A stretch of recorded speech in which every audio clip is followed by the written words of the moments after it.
Salutations, my fellow dandies. It's me, Jack Dandy, and we are, as always, well, not as always, on a Friday, as sometimes, most of the time, on a Friday, we are back in Final Fantasy XIV.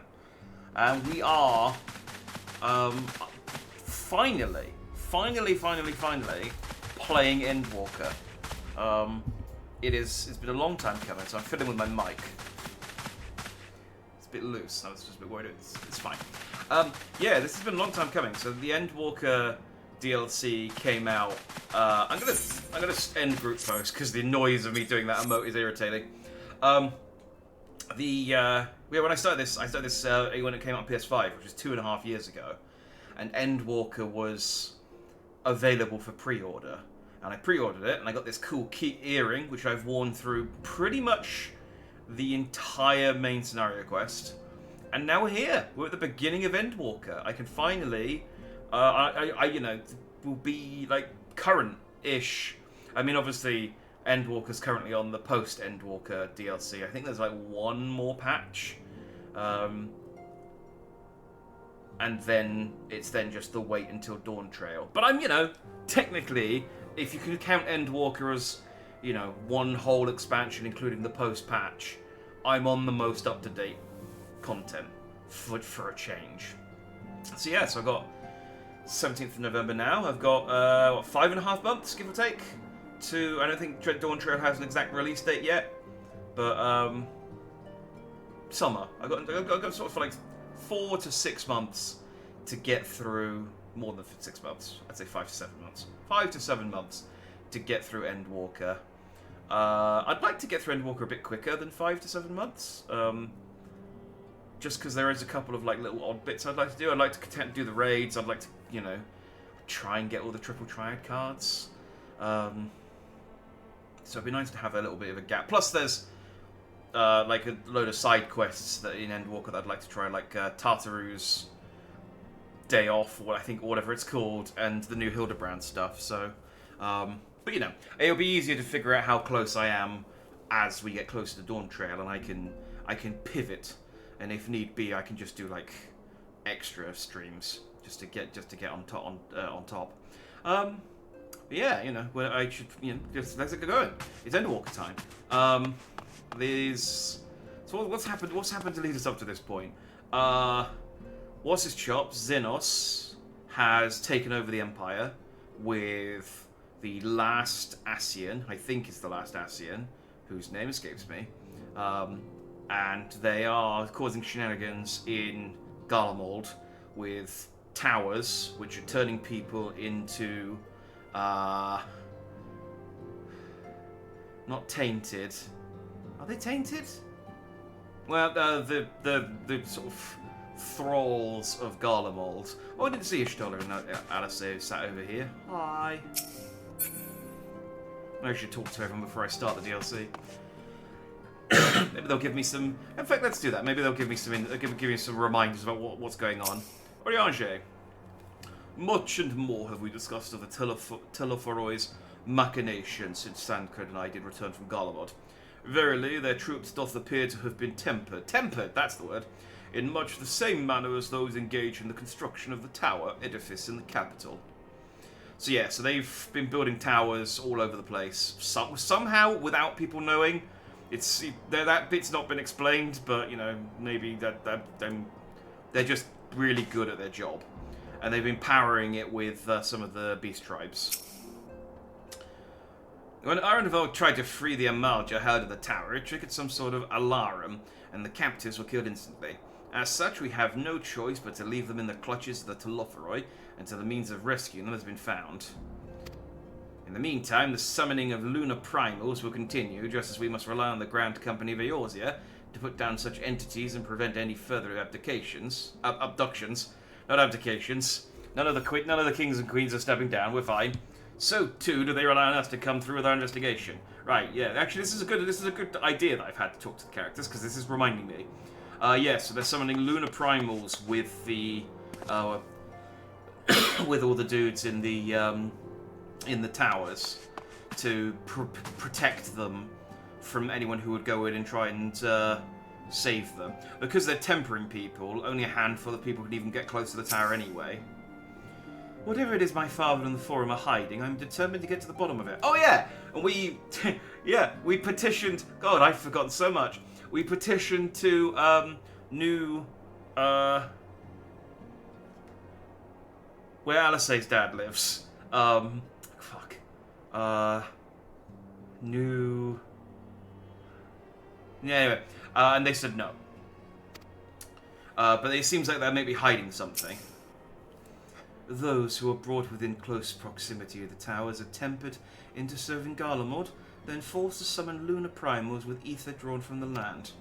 But even having understood this, we are yet to uncover what the Telophoroi wish to achieve by all this. Are the towers purely for strategic advantage, or do they serve some other purpose? That didn't give me anything.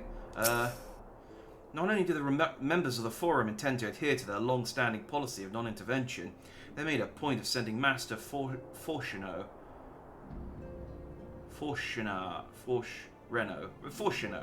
here to explicitly say, that's how I remembered how to pronounce his name because it's the same as Reno, here to explicitly state that fact, rather than simply refusing to involve themselves in our affairs. It would appear they are actively trying to prevent us from meddling in theirs. That does of course make Kral's mission of securing our entry into Sharlayan, that's it, Sharlayan, nigh on impossible, but I am confident that she will find a way regardless. Yeah, so Kryl, who is, I think, the only missing... Yeah, she's the only missing Scion. All the rest of the Scions are here. Including Estinian, who we just hired. And Grahatir, who we did just hire, but isn't... Technically, hasn't been on the team that long. After the end of the Dragonsong War, I spent many a moon roaming Kugane, Radzat-Han, even Garlemald, but never Sharlayan. In all honesty, a nation populated entirely by bookish types like Alphino is not a place that appeals to me. Burn, Alphino, did you hear that? He said one of you is enough. I have a feeling the journey to Sharlayan is going to be quite the test of your nerves, in more ways than one. You'll miss this place while you're away, I just know it. But for now, the best thing you can do is get plenty of rest while we wait to hear from Kryl. Okay. Alright. And I get a horse chestnut weapon coffer. Do I want a horse chestnut weapon? I guess I do. Jack, do you have some time to talk? I would like to gather everyone in Dawn's respite and together assess the situation in which we find ourselves.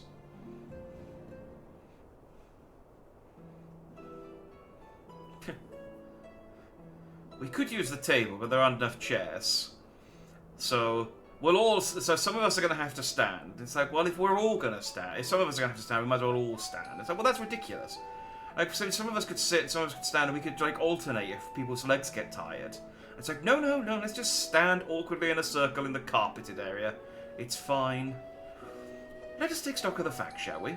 The crisis at hand began with the sudden appearance of ominous towers in a multitude of locations throughout the world. We have since learned that said structures were brought into being by an organisation known as the Telophoroi. The Telophoroi's stated purpose is to recreate the final days of eons past, an apocalyptic event that would result in the destruction of all we hold dear. Already have these towers of theirs been the cause of untold suffering. Countless innocents kidnapped and imprisoned, their faith perverted for primal summonings. And unless we find a way to deal with the corruptive aura surrounding the spires, we can't even get close enough to rescue anyone. This is actually a pretty decent recap of things anyway. I should have just started the mission. Those shielded with the blessing of light seem able to resist being tempered at least. But after what happened to Arenvold and Fordola, we need to be very, very careful about how we proceed. Yeah, Arenvold hurt his leg, and Fordola is fine. Hey, salutations to Stratos. Endwalker, more like End-Talker with all these cutscenes. Hey, oh, get wrecked, Final Fantasy XIV. Yeah, that's not Thancred, that's me. Yet, while these threats close at home are of paramount concern, we mustn't lose sight of the situation in Garlemald. Salutations to you, that's Stratos. Hope you'll find Dandy today. As you know, the Telophoroi are under the leadership of Fandaniel. That's the name of the guy I couldn't remember. And one other delightful fellow, Xenos Ye Gelvus. Did I call him Xenos? Oh, I called him Zelos. Whatever. A crown prince and our dear friend. The deities reclaimed his old body, murdered Emperor Varus, and plunged Garlemald into an even deeper pit of chaos. Capital has probably seen the worst of it. For a good while there, it saw the bloodiest fighting in the War of Succession. But that has since changed in troubling ways.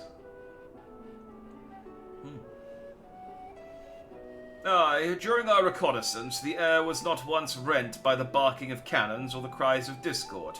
'Twas an eerie fog of silence which did blanket that ruined city.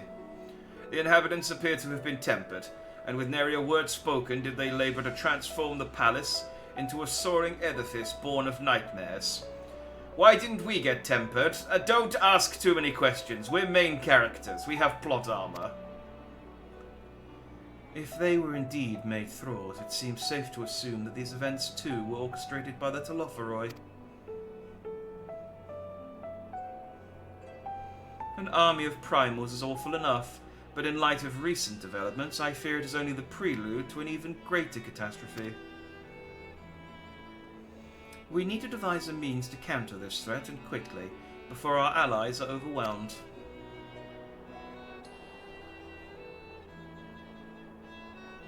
We will find a way in Charlie, I'm sure of it. Master Fortuno's comments regarding the final days were cautious, to say the least. The Forum knows more than it's letting on. Sorry to interrupt.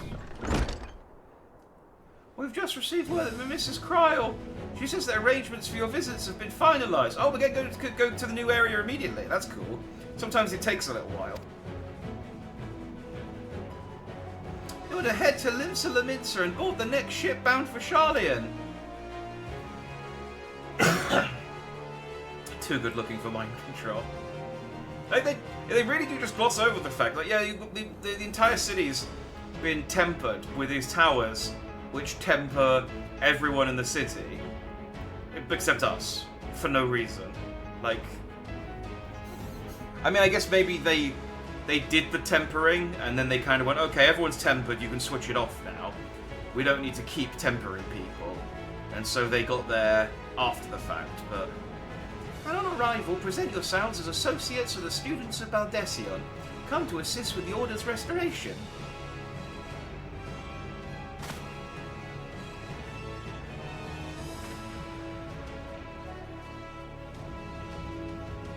Arrangements may be settled, but what are your thoughts? They must race at the prospect of returning home after so long.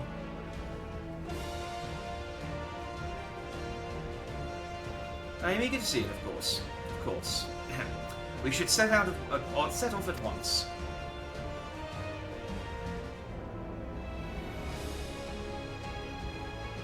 I'll accompany you to the docks. You need at least one person there to wave and cry and wish you a safe journey. Fuck if I'm going. I've got so much work to do. These Excel spreadsheets aren't going to make themselves. We don't even have a computer. I have to draw these spreadsheets by hand. It takes ages. Do you know how hard it is to do a VLOOKUP on paper? It's hard.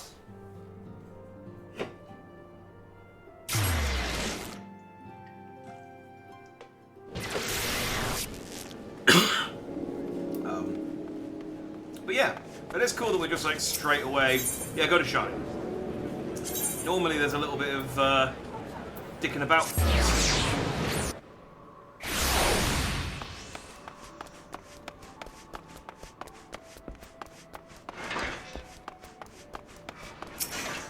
And the whole squad's going too, it's great. It's not like, oh, you and, I don't know, Graha and Thancred go, and the rest of us will catch up, and it's like, okay. Everyone's here, which is good, because I've paid for your passage and the fee is non-refundable. The ship for Charlian should be pulling into port soon, so please follow me and have all your luggage close at hand. So is it wise for all of the Scions to go to Charlian at the same time? It's like, yes! We're putting all of our eggs in this one basket, it's fine.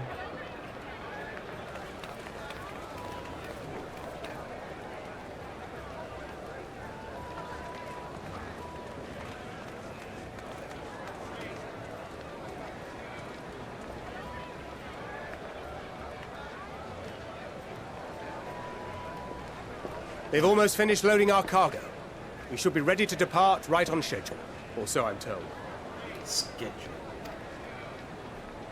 Excellent. 'Tis nice to have a smooth beginning to one's journey, at the very least. It's funny.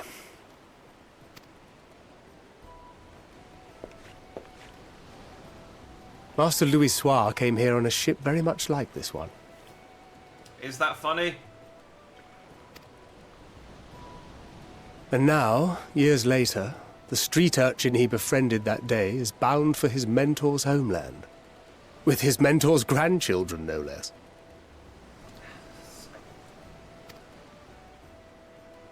Aye.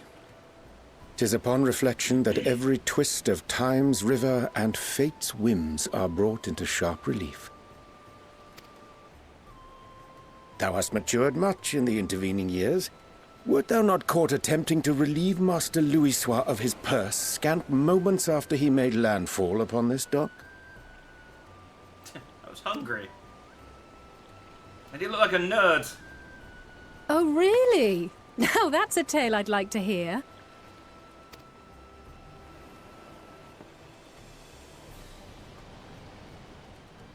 Will this be your first visit to Charlian, Sir Estinian?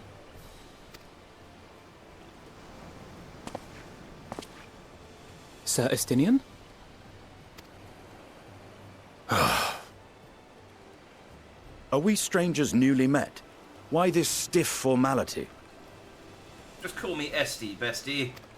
I, merely meant it as a professional courtesy, since we are now colleagues in an official sense.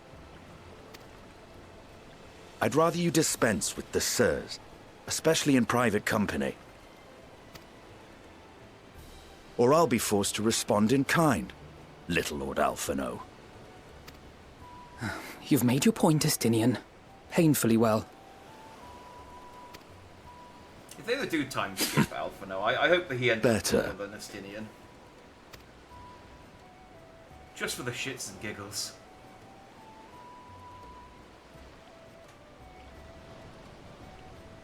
Are you all right, Tataru? You seem positively distraught. Distraught? Me? Don't be silly. I think it's lovely that they get to see their homeland. It's just... we're trying to thwart the schemes of an army hellbent on destroying the world. Yeah, I mean, same shit, different day, Taro. And, once again, I have to stay behind and worry that this is the last time I'll get to see my friends. You got to come with us to Kogan, eh? I mean, you spent most of your time in one building, but you got to come with us.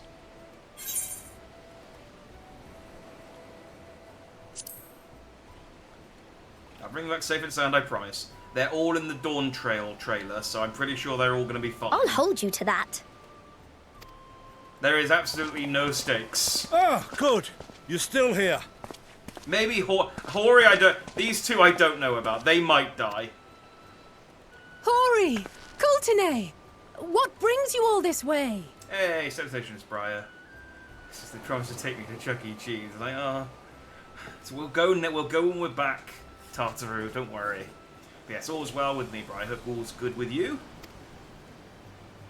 We're to assist the Maelstrom and the Kobolds with a lunar primal operation, so we thought we'd see you off before heading to the tower. Flamine and the others wish you all a safe journey, and promise that they'll look after things here until you return. We will too, of course. Aye, we your fellow Scions of the Seventh Dawn will do our part to ensure the end of the world won't happen on our watch. I kind of forget that you guys are Scions. I kind of feel like the Scions are the, like, we're like the Avengers, and you're just kind of like the support staff.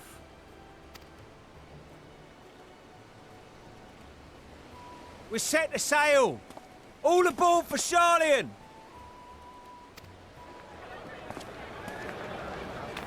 Like, we're the ones fighting Loki, and you're the one It's piloting time. the airship. Or Then we helping- must delay no longer. We will contact you the moment we learn aught of value. or Wish us luck. helping to pilot the airship, not actually like You've not got the steering wheel. That's Tartaru. Yeah, the farmer's market day and found a delicious-looking cheese and mushroom focaccia bread and the size of a medium pizza. Ooh, that does sound nice. If I wasn't full of egg fried rice and salmon, I would be... You'd be making me hungry. But I am sated right now.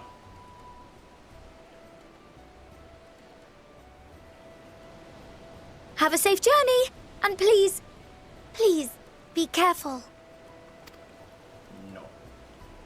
No, I'm going to go and poke a god with my sword, if that's alright with you. And then I'm going to fly to the moon, I'm pretty sure. I don't know much about this DLC, but that's the one thing I think does happen at some point. For some reason.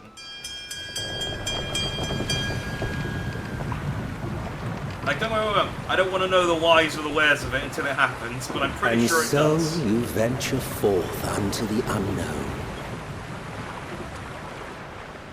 A fate beyond the horizon that cannot be divined. A future undefined and in flux. Tartaru's inner monologue is very gruff. In uncertain times, naught but the simplest words of wisdom will suffice. Because we want that which lives is destined to die. Love leads to loss. Every beginning has an end. Because we want to is the reason we went to the moon in real life, so... Treasure every moment, every step of your descent. We should go to the moon for 10 years. Again, in real life, you know, they've been showing us that, you know, we've been looking at the moon for our entire lives.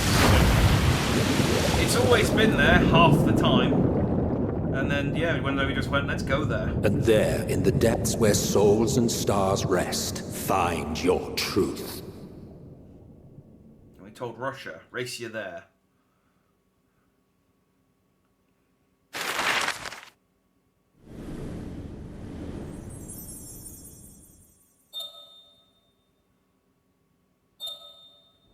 Oh no, we're gonna hit a dragon!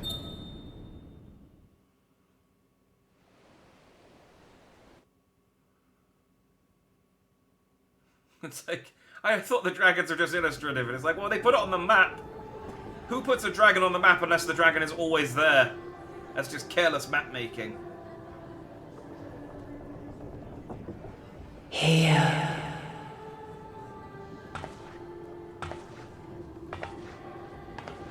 Feel. So it sounds like, feels like it's the beginning of the Titanic song. Here, feel, wherever you are. Or a word that rhymes with feel. The day has barely dawned, my fellow earlier riser. Tartaru not afford beds for us. Though we're hardly alone in that. Envious of those still sleeping soundly, no doubt. Here far wherever you orange... No, here feel wherever you orange peel. I mean, I guess it does rhyme, but I don't think Celine Dion would sing Called it. out to you, you say? I've heard nothing myself.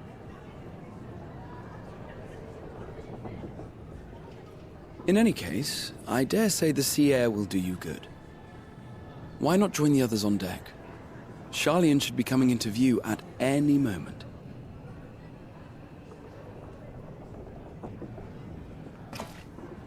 Give me a meal. This is all it is. It's just Heidelin's just hungry. So, do you know how starving I am? I'm a crystal. I don't even have a mouth. Although now I'm a lady. I think she showed up very briefly as a lady last time.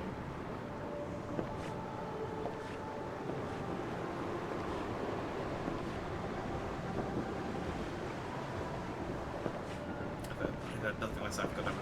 His voice is still far too loud, really. Oh yeah, speaking of the lady, there she is. Yeah, at this point, if the Warrior of Light ever did go crazy, people would have no idea that he had, because he's just like constantly hearing voices, seeing flashbacks. You know, seeing and hearing things that no one else can. And My just kind voice yet reaches you. Taking it to his word. I am glad. Well, I am Dandy. I'm just taking it for his Here. word that it's real. Feel. Think. And thus do we meet face to face at last. My warrior of light, guided by the crystal. I thought you'd be older.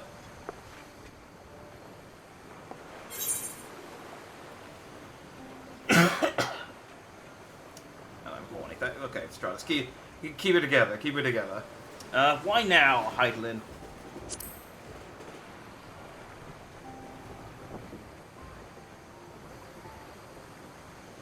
After your sojourn in the First, I believe you have your answer. You have gained an understanding of what I truly am, what Heidelin has always been, a primal.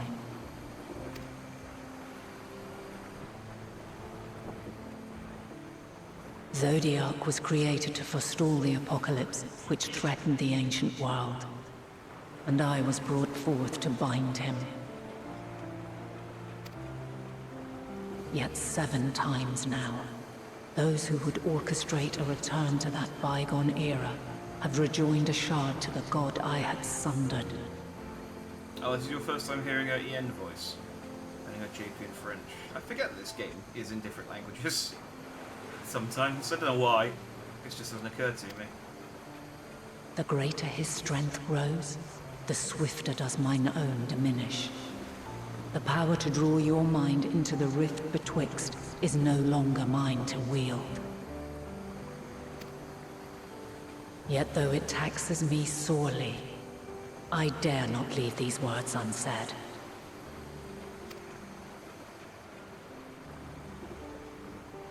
Even bereft of my guidance, you and your companions have accepted the burden of this star's troubled past. A conjunction has begun to form, an intertwining of your time and mine. Yeah, it does sound nice. It sounds like we're not going to hear it much, though. Wheels shudder and turn. Conflict looms. Monumental. Which will decide the fate of this world and all life upon it.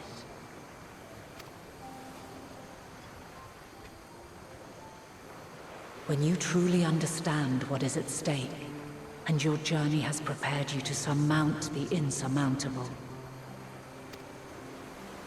then shall I honor the promise made in another time, another age. Cast your peepers to the fore, folks. Sharlian's just over yonder. I will not keep you further.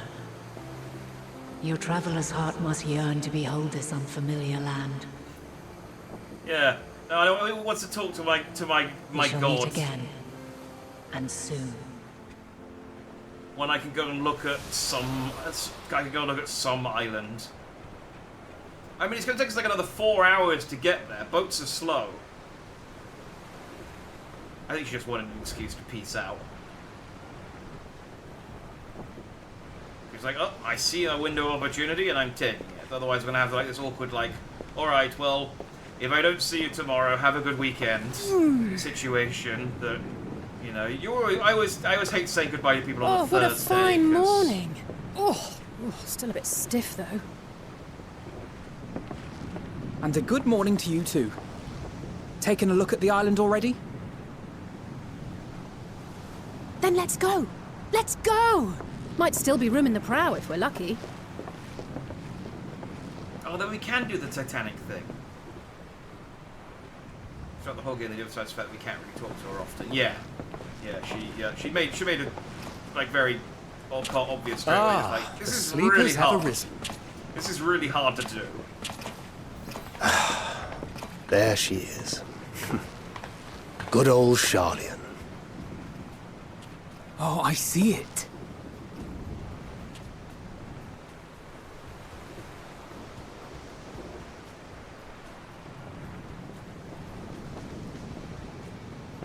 Home. Home at last. Well, maybe not in Father's eyes, but we'll manage on our own, if we must. You do know you're not alone in this, don't you? Indeed.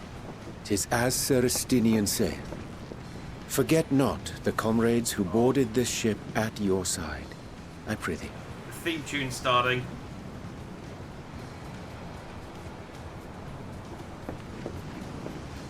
Thank you, my friends. We are ever grateful for your steadfast support. Upon arrival, we will be disembarking into the heart of Sharlayan proper. I feel a title drop's coming. Not from any of the characters, I think it's going to show the title. There is no greater concentration of wisdom in all the world. I am confident that somewhere within that center of knowledge and learning, we will find the answers we seek. Because we are SOL if we don't.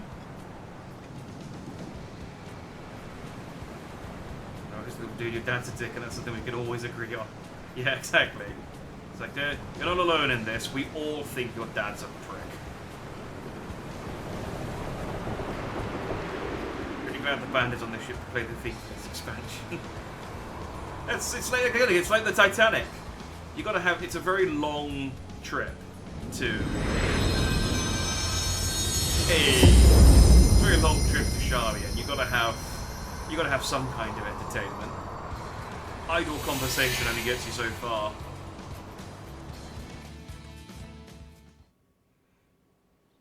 Sharlayan, the solitary island nation of the northern seas. Where under the watchful gaze of Thaliak, patron deity of scholars, academics hoard all manner of knowledge and secrets. Once, they deigned to accept foreign students into a distant colony maintained in the Dravanian hinterlands. How swiftly they abandoned it once the first Garlean boot set hostile foot on Alamegan soil. So averse to the prosecution of war, these men of wisdom, your would-be allies. Yeah, they're cowards, we get it.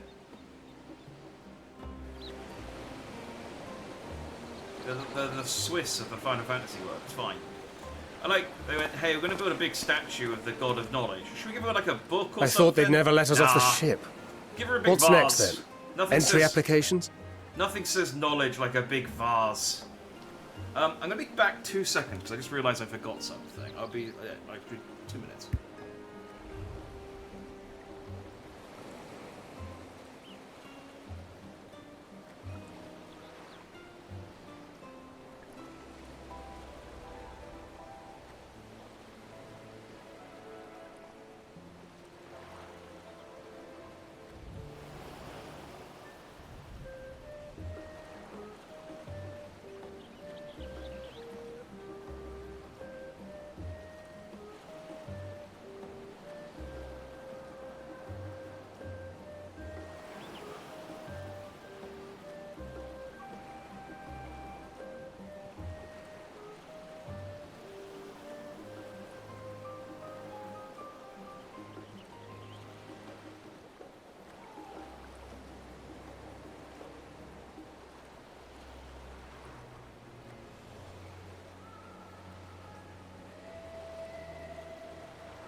I'm back.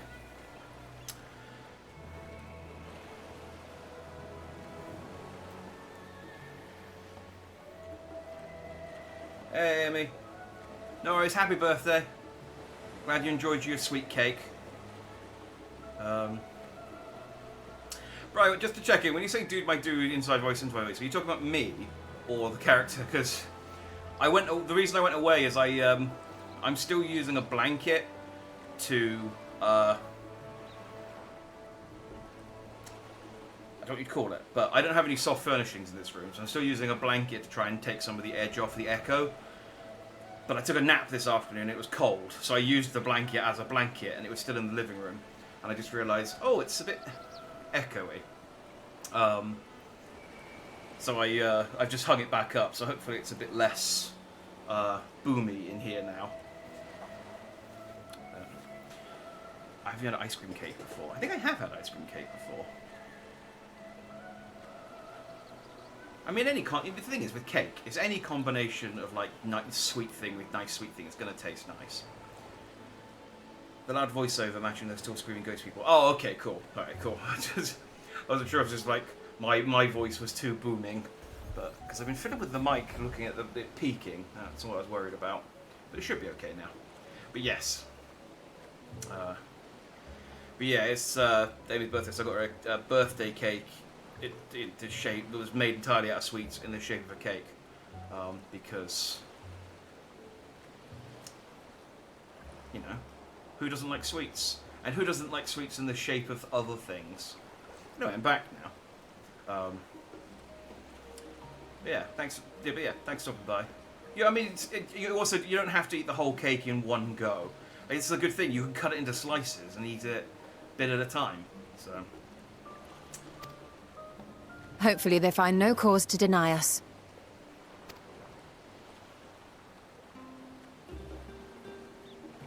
Hasn't Sharlayan all but severed relations with foreign powers? Those of us without direct ties, myself included, may be refused outright. Eat a tiny chunk off the top. Well, so, something for you to work on over the next week or two. 'Tis true that, as a nation, Sharlayan only forms trade agreements with a select few neutral countries. But from a practical standpoint, an island cannot afford to be overly strict with its borders. Especially not if that island's people are wholly devoted to the accumulation of knowledge. Thank you. I'm sure I'll be able to walk to the end. Oh well, I'll begin walking to the end successfully today. If one submits the proper paperwork, with satisfactory evidence of identity and intent, then foreigners may be granted entry. Yes. There's a 6 to 8 month waiting period. But that's fine. The world's probably not going to end in that 6 to 8 month waiting period. You can just hang out at the port. May. Have you seen that Tom Hanks film where he's stuck in an airport? Just do that. Quite. So let us be absolutely clear on these points before we proceed. The immigration officer will ask for your affiliation and your purpose of visit. Considering Sharlayan's views on intervention, I strongly suggest we avoid any mention of the Scions. So addicted to Jaffa cakes when you deliver it for 12 hours. Yeah, you've constantly got ships and... I mean, the thing is, realistically, once you're tuned to the Aetheryte crystal, there's nothing they can do to stop you. Like, you can just breach their borders anytime you want. Like, what are they gonna do? Oh, we're gonna deport you. Okay. Oh, what's this? Oh, I'm teleporting. What are you gonna do, bitch? Bye! Kral has laid the groundwork for us to act as associates of the students of Baldessian, and our ostensible reason for being here is to aid in their order's restoration. Isn't there a newspaper, like several newspapers? Surely there's photos of us as the people who have saved the world on multiple occasions floating around.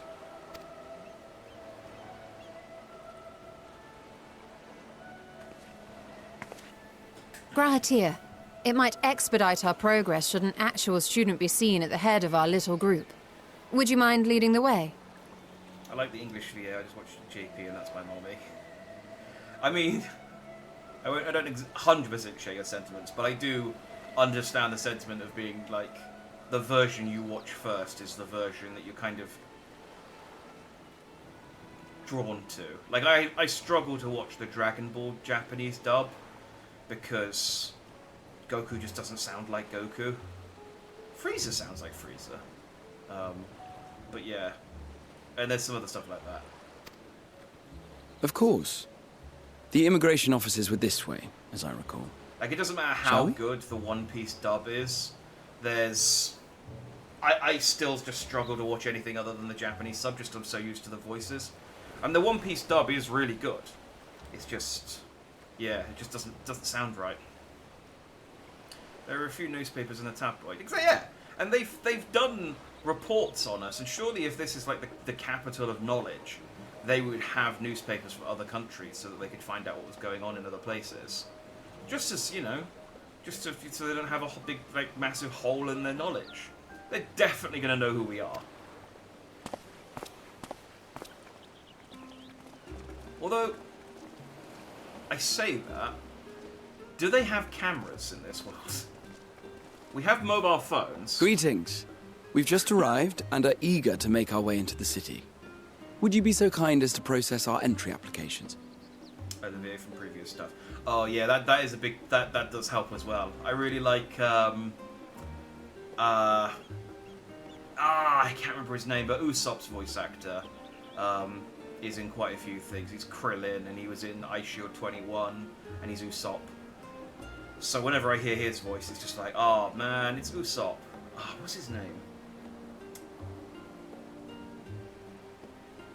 Whatever. And Mayumi Tanaka, I think, who's Luffy's voice actor. Actually, is she Krillin? She might be Krillin.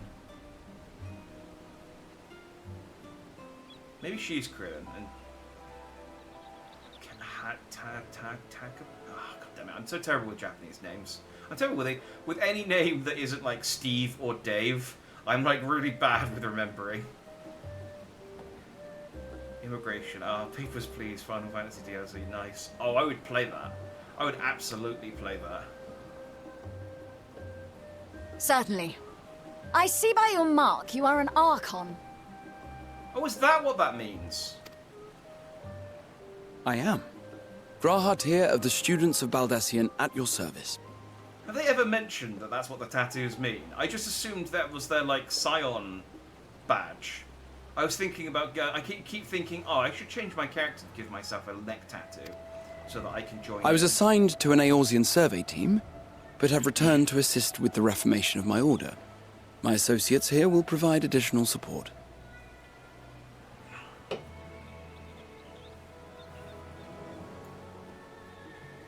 Heidelin's Japanese beer is Bell Dandy from Oh My Goddess. Alright, that's... I mean, that is appropriate, yeah. And other MILFs. Bell Dandy's not a MILF. You can't just call everyone that you like, every female character that you like, a MILF. She has to have had a child. I think even in the most recent version of Oh My Goddess, where she's looking for a job, she's still childless. We just see 2 places from being under the rule of Guardians. I'm pretty sure they heard about us, yeah. Again, they absolutely know who we are, I bet.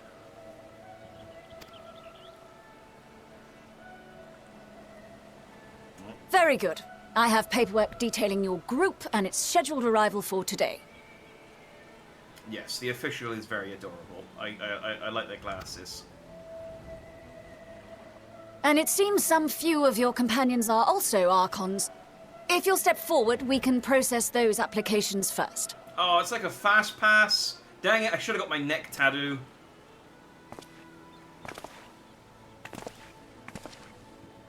Ishtola rule. Ishtola rules. Grahatia drools. I was just like, the fuck, Ishtola? I've done nothing. See how it glows? That list is etherically linked with a citizen registry kept in the main repository.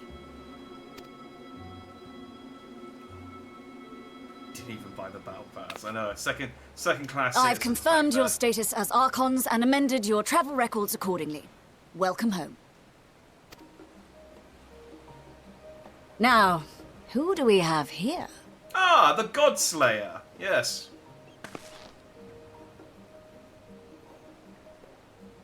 I mean, like, all of us that are remaining are really well known. Like, we're Alphino Leveilleur. These are the children of one of the, like, founding 50 whatever people who run this town. I'm the Godslayer, and Estinian is the Dragon Slayer. And Alize Leveilleur. And that's why they're saving us till last.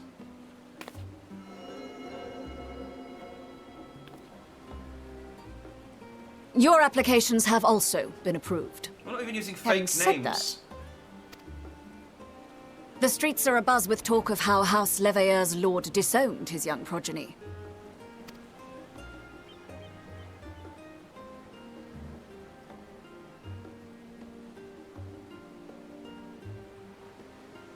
And while such personal circumstances constitute no reason to deny you entry, I urge you to avoid exacerbating your present situation.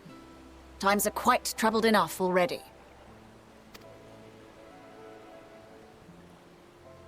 We shall keep that in mind.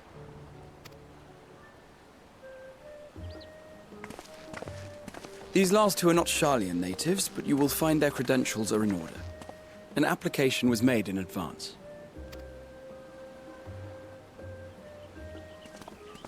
Are we at least going to use fake names?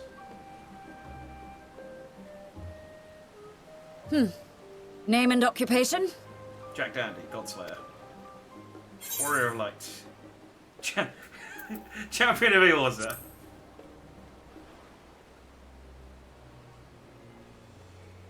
And it is a title well earned, I can assure you. Yeah, Graha. Graha is just my hype man. He's just constantly with his like little like idle brave sticks, waving them around behind me every time I do anything. Well, Dandy may not have children, but the VA does. Okay, alright, well, you're right, I can't deny the mummy energy. Salutations, unfathomable stupidity, I always come back. I'm happy to see you. Your username is one that I always enjoy seeing. It's a funny name. Hope you've been fine. An adventurer, by trade, is what your documentation indicates. No mention of this particular title. Self-appointed, I take it? No, I have... Either way, your employer seems willing to vouch for your character, so I shall, albeit reluctantly, grant you entry. Champion. Do I have an employer? I thought I was just like some murder hobo. And you, sir? Estinian Valino, formerly of the Order of the Knights Dragoon in Ishgard. Formally, at least. And what, pray tell, is your profession now? Don't say science, don't say science, don't say science, don't say science.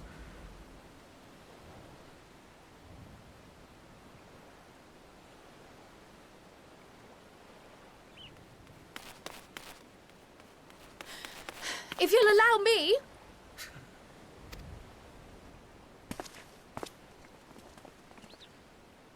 Hi, Kryl. My associate is a mercenary, hired for his strength at arms. Surely you are aware of the dangers we often face on our forays into the wilderness.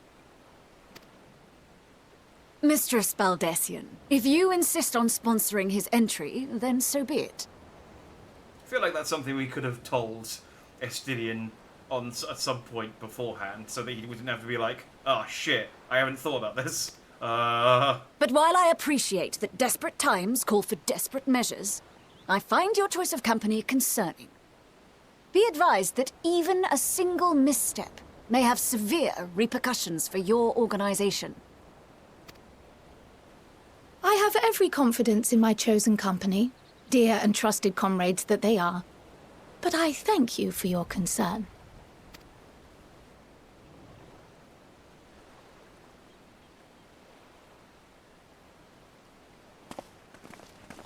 I really like this character, but she doesn't have a name, which makes me think she's never going to appear again. Like, she's just going to be sat at the desk. It is good to see you. Likewise. Long voyage notwithstanding, you will seem none the worse for wear. There is much to discuss, but this is hardly the place. Let's be on our way, shall we? Not any murder hobo, a murder hobo of gods, exactly. I am the king of murder hobos. Booty Slayer 3rd class. I get less booty. I am, like, considering my feats, surprisingly sexless. Oh! It's disappointing. Welcome, friends, to Sharlayan. As your mercenary, I should hope my welcome includes a generous salary. Well, I had to say something, Sir Taciturn.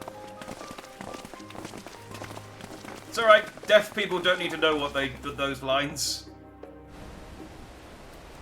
Right, I'm here. Can I use my mount here? Can't fly and stand on the top of the lady's head. Fine. I'm glad I spotted your ship coming into port. The officers are born bureaucrats and sticklers for detail. In any case, you may relax and take a moment to get your land legs back. Have a sword. Oh, thanks. It's a Hydurium rapier. Nice.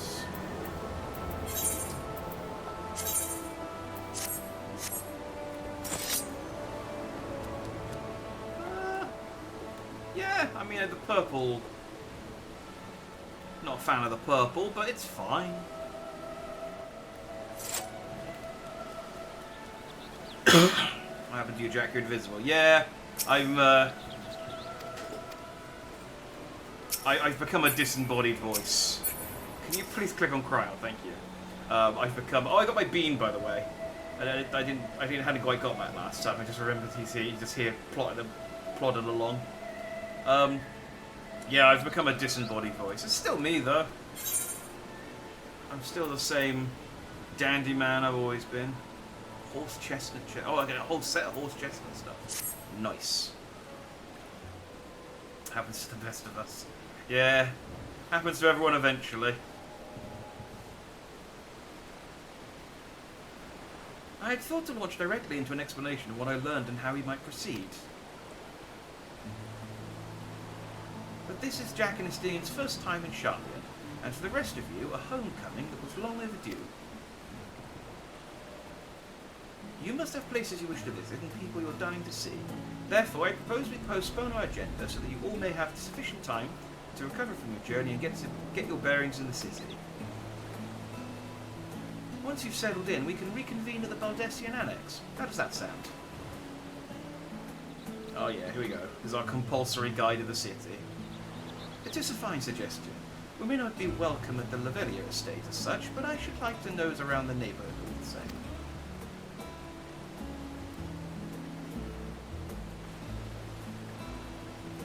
I am equally untethered, as it were. There is no particular place that my kin call home. Still, I would not pass up the opportunity to reacquaint myself with the city. Oh, look at those little dudes in the back there. They're like little VVs with wigs. Likewise, a quick tour of our old haunts might even yield some useful gossip. The annex was west of the FFXIV Plaza, wasn't it? I shall join you there anon. Take a drink. Yes, we'll see you there.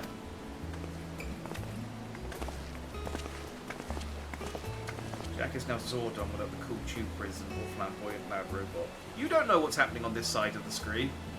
I could have a flamboyant robot.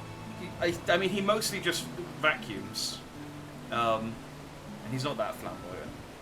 And honestly, it's quite quiet, except when he's sucking all his dirt up into his docking station. But I have... but yeah, you don't know. I, too, have places I would be remiss in not visiting forthwith. By thy leave. I shall go and see Mother. What of you, Estinian? My services as a guide are yours for the taking.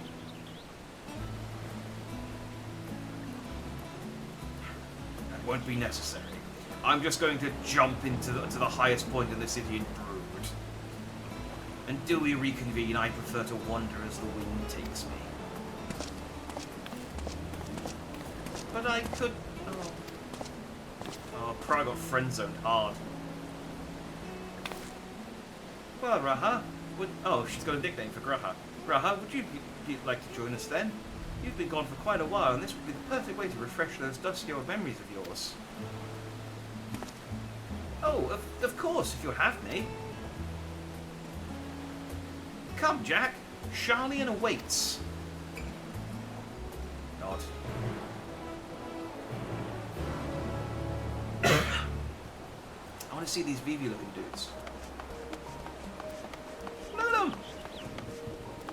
they? Oh, they're rope. Are they the little...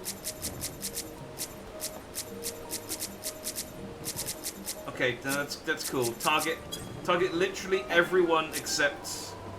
I guess they're not humans. I can't target them. Or talk to them. Oh. I want to know what their deal is. I guess there's little robots. I do have a little VV robot, so... After you, my friend. I'm more than content to follow your lead. Gravity is now accompanying you. Keep him at your side in order to proceed with quest objectives. When you use the Ethernet, Grahatir will catch up with you as long as you remain in the same area. You can leave Grahatir behind. However, he will be sad and cry. And so don't do that. You wouldn't want to make Graha sad. Right. You may also speak to him and select the option to part ways. This will also make Graha sad. If you wish to have Grahatir accompany you again, return and speak with him at the original location. This will make him happy, but less happy than the amount that you abandoned him by. So every time you abandon him and get him to re-follow you, he will be less happy until eventually he becomes inconsolable. And now it's snowing. Well, Grahatir is accompanying you. Next, try speaking with Kryl. All set, then let us be on our way. Our first stop, amusingly enough, will be the last stand. It's a cafe on the west side of the harbour. Kryl is now also accompanying you. Lead your two companions to the last stand and speak with Kryl at the designated location. Oh, I have friends. While you're accompanied, you may encounter conversation points along the way which offer additional topics of discussion. Okay, yeah, I know this stuff from the Christmas events and things. Alright, well, let's attune myself.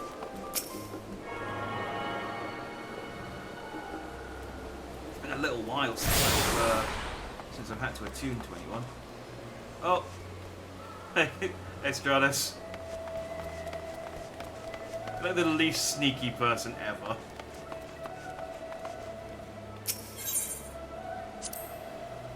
This place is called the Peristyle, and is the first stop for cargo unloaded at the docks. You'll find the usual necessities for daily living and other imports vital to running an island nation, but also supplies that further Charlene's pursuit of knowledge, namely, large quantities of books, specimens, and samples. Sorting these stacks certainly seems to keep the attendants busy. With all the unusual wares coming and going at all hours, I expect the assistance of an intrepid adventurer would be highly appreciated. I see no reason why you couldn't undertake any task to pique your interest. You have been cleared by the immigration officials, after all. I look forward to the day your name is celebrated in Charlian the same way it is in Eorzea. It's unnecessary, I suppose. Don't mind me unlocking bounties. Fair enough. Video games allowing us to live out fantasies we could never achieve in real life. Having friends, visit the island, talking to girls. I know. What a dream. Now that is a sight one could hardly forget. The great statue of Thaliak. As a student of Bardessian, I was usually quartered on the Isle of Val, but I would gaze upon the scholar's wise features every time I returned by ship to the city.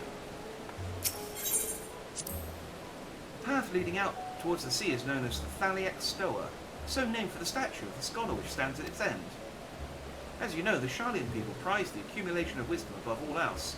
Thus, when Thaliak was chosen as our patron deity, it was more a matter of pragmatism and belief, an alignment of principles, as it were. We may have honoured him, with a rather impressive sculpture, yes, but our faith is not so restrictive as that of, say, the Ishgardians. Individual Charlians can and do worship the divinities of their choosing. Okay, so neither of you are going to tell me why he's got a giant vase then. Like, what does the vase have to do with being knowledgeable? Oh, it's symbolic of him pouring his knowledge out into the sea.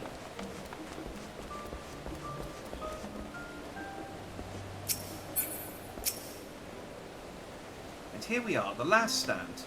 I may have mentioned this before, but although our research into nutrition and food preparation is quite extensive, the average Charlian tends to regard seasoning and flavour with a certain indifference. Oh, we're in England. Excellent. Boiled potatoes and meat, that's pretty much it. How can I put this? The food is, it's bland. Oh, we are in England.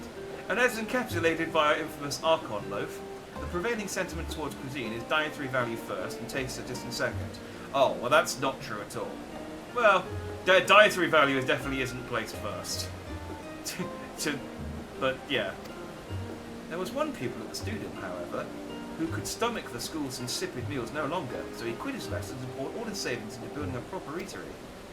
And so the last stand came to be. It is, as the name implies, the sole dedicated outpost of fine dining in Charlotte, one and only bastion of the culinary arts in an isle of otherwise mediocre fare. So it's their one Michelin-starred restaurant in London, got it. I seem to recall their burger being hailed as one of the more impressive items on the menu. Not that I ever had the pleasure of eating one myself. Because you were a typical Charlian when it came to cheap and convenience, Raha.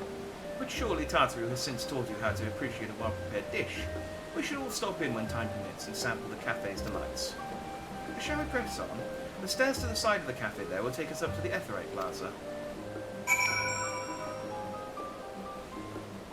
Maybe they're games because they target the male dreams of having a social life. Now tell a piece of sheep whose men aren't allowed happiness, whatever the meme was.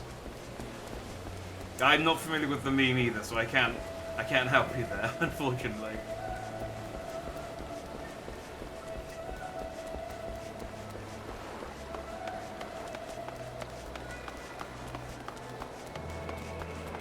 But I do know what you mean.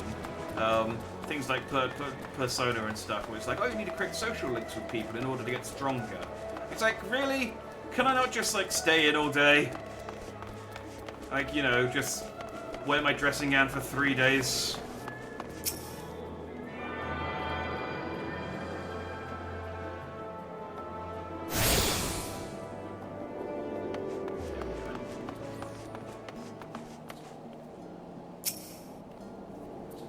An unusual shape, isn't it? I assure you, however, that it's perfectly functioning Etherite. Remember to attune yourself before we move on. Now, being the diligent tour guide that I am, I should make mention of the Confluence, a research facility located on this very plaza. Its much vaunted discoveries are the reason Charlian stands at the forefront of teleportation technology. In deciphering the underlying principles of Alagan Etherites, it allowed us to understand and reconstruct what was essentially a lost art. And off we go to our next destination. Our path leads northeast to the Agora, Charlian's largest marketplace. There's a little conversation spot here, though. I haven't got me shit, and I kind of feel bad for her. Again, I might know what you're talking about, but I'm not, from what you've described, I'm not familiar. Speaking, I don't know what's wrong with my voice today.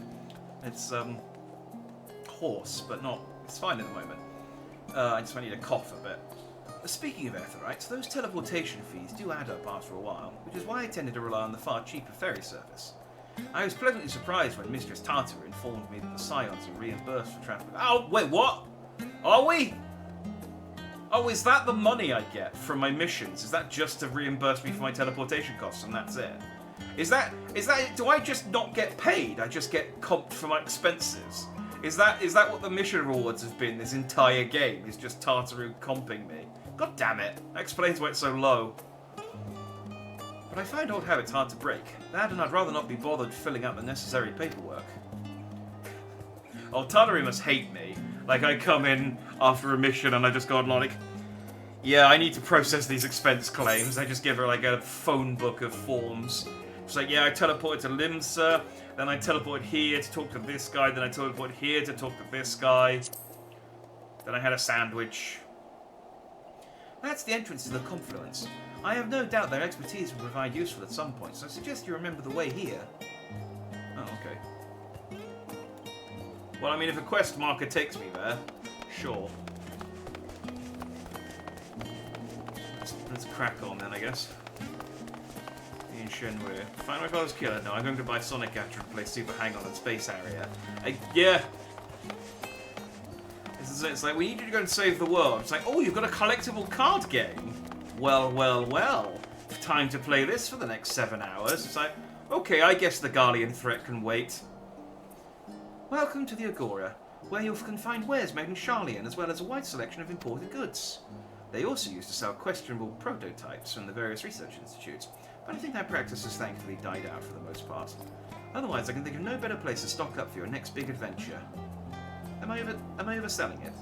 On a serious note, the next stop on our tour is one which has particular relevance to our ultimate purpose here.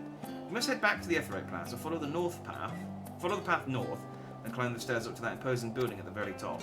Oh, am I not going the right way? Oh, those stairs. Okay.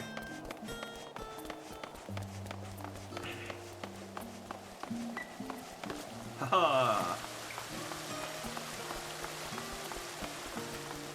I like that I got companions running after me as well as my little beam.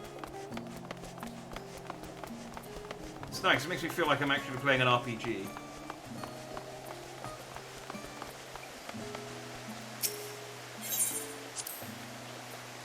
These little decorative features are typical of Sharlayan architecture. Aside from the research wing, our headquarters on the Isle of Val were rather simple and rustic by comparison. This is the Nymphaeum. Yeah, okay. An area dedicated to the blessings of water. For Sharlayans, water represents more than a life-sustaining liquid. It is a reminder of the great flood which precipitated the birth of our nation, as well as a symbol of the knowledge which flows from Thalek's divine ewer. This is the reason you see an abundance of flat fountains throughout the city, and a propensity for utilizing water as a decorative feature in our architecture. Neat.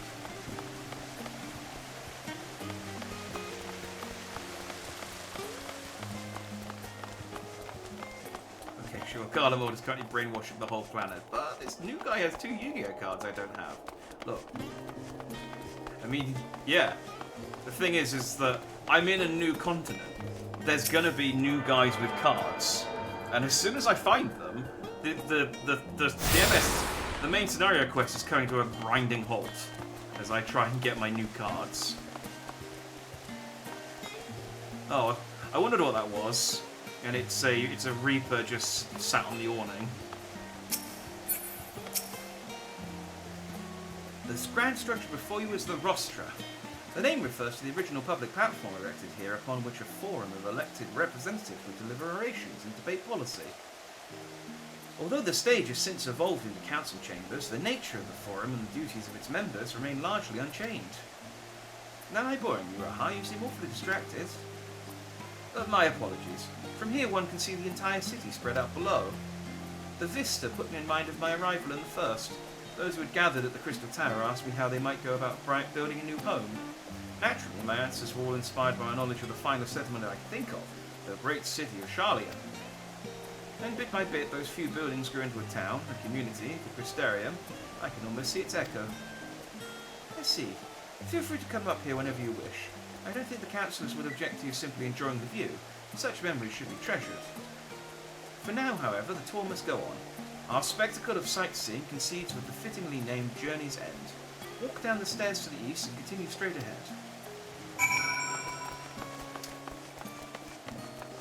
Off we go.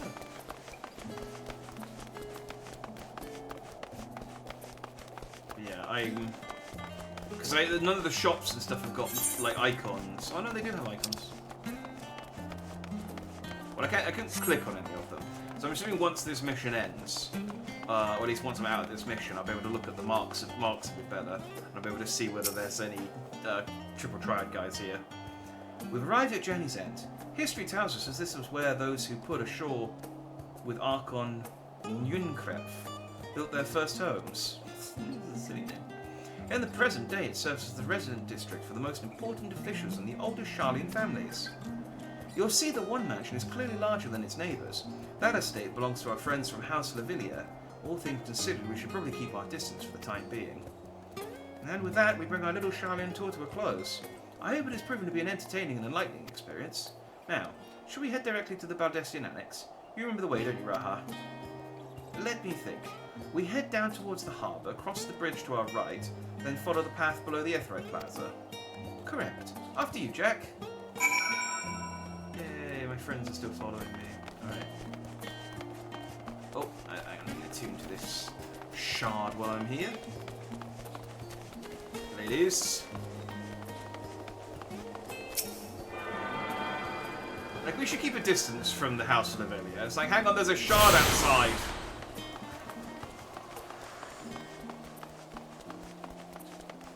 I need to attune to it in case I need to fast travel there. It's like, oh yes, go on then.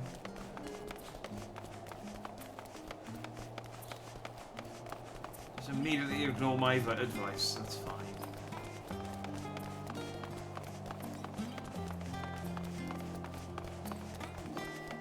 do like Charlian's backing music, though. It's nice.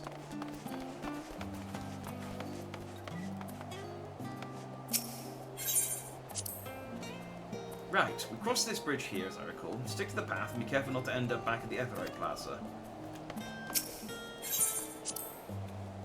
Charlian is full of education and research institutions. There are still professors who prefer to establish their own private practices. Not that I ever attended the exclusive schools they run in these residences. Perhaps the twins could tell you more about them. Oh, another shard over here.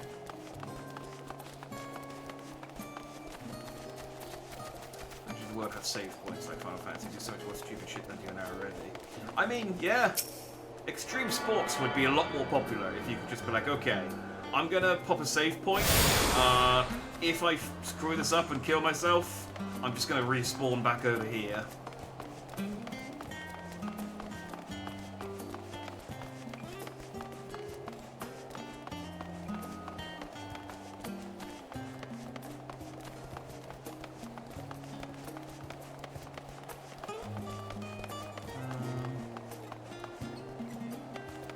So it's down here and under the Everett Plaza. Are you real? Oh yeah, you are. I thought it was a statue. Oh yeah, I see the giant swirling miasma overhead. That's probably where I need to be.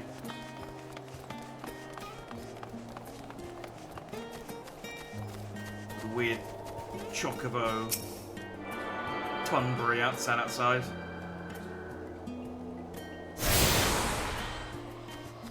Chocoberry? I can't remember what we decided on. Chocoberry.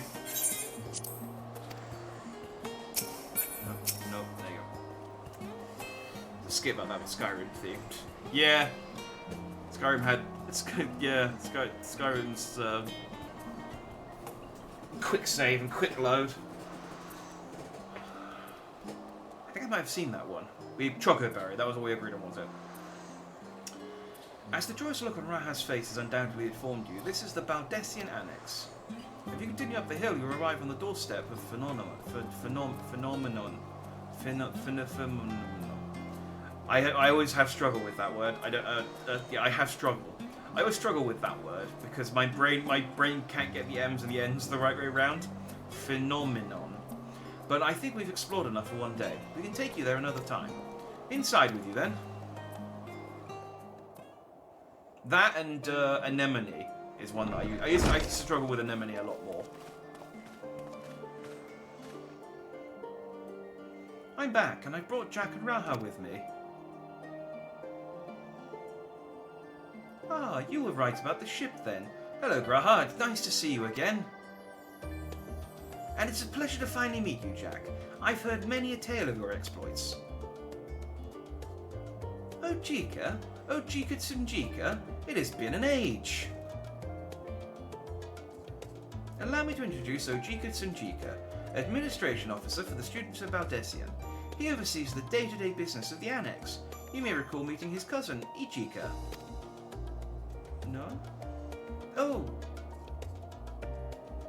No? Oh yes, Eureka. I've read the initial reports. Quite a shock to hear what's become of the Isle. Do take care if you have the opportunity to rejoin the expedition.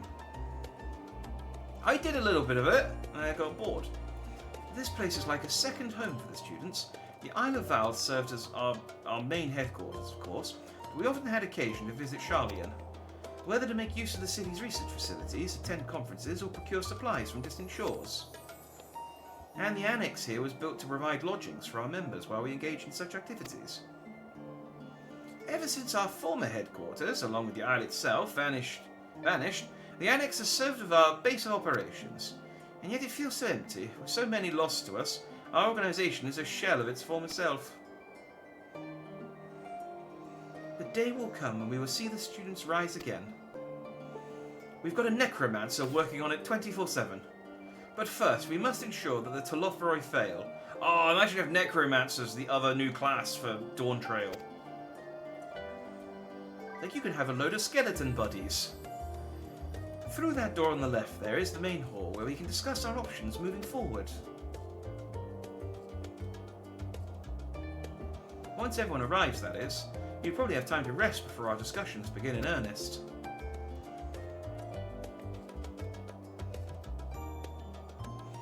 I've had private quarters prepared for you and the Andron, so please feel free to make yourself at home. Ah, the nap rooms. Perfect for an afternoon doze. Oh, I didn't mean to give you the wrong impression. The chambers are quite well appointed. Far more so than the cheap roadside inn, you may be assured. 'Twas simply that we are often so busy with research or exhausted from journeys abroad that we would slip into the Andron just to steal a few winks. And thus they became known amongst the students as nap rooms, even if many such naps might last well into the following morning. Yeah, I know that feeling. Say the word and I'll be happy to show you to your chamber. Hopefully the others won't be too long in coming. I'll wait for you all in the main hall.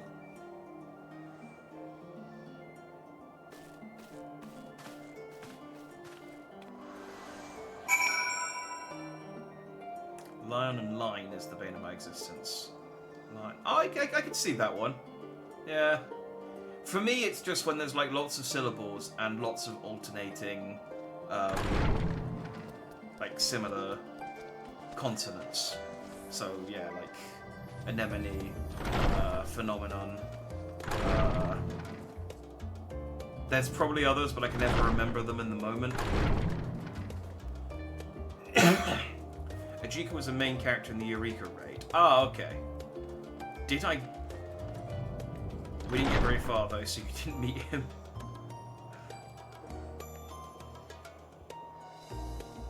Yeah, we did the first island of Eureka.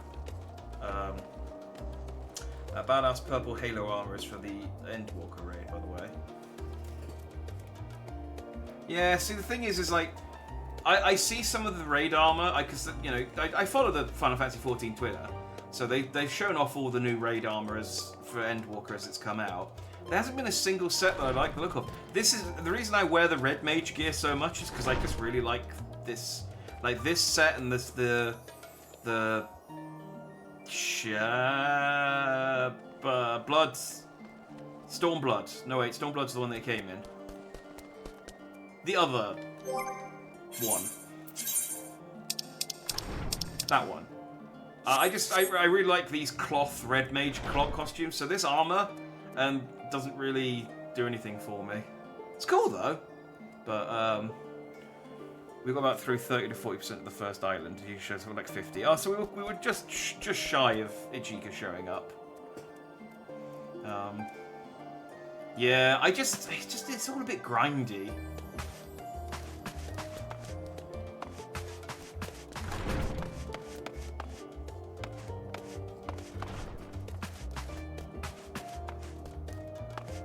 And I just don't have time more than anything else.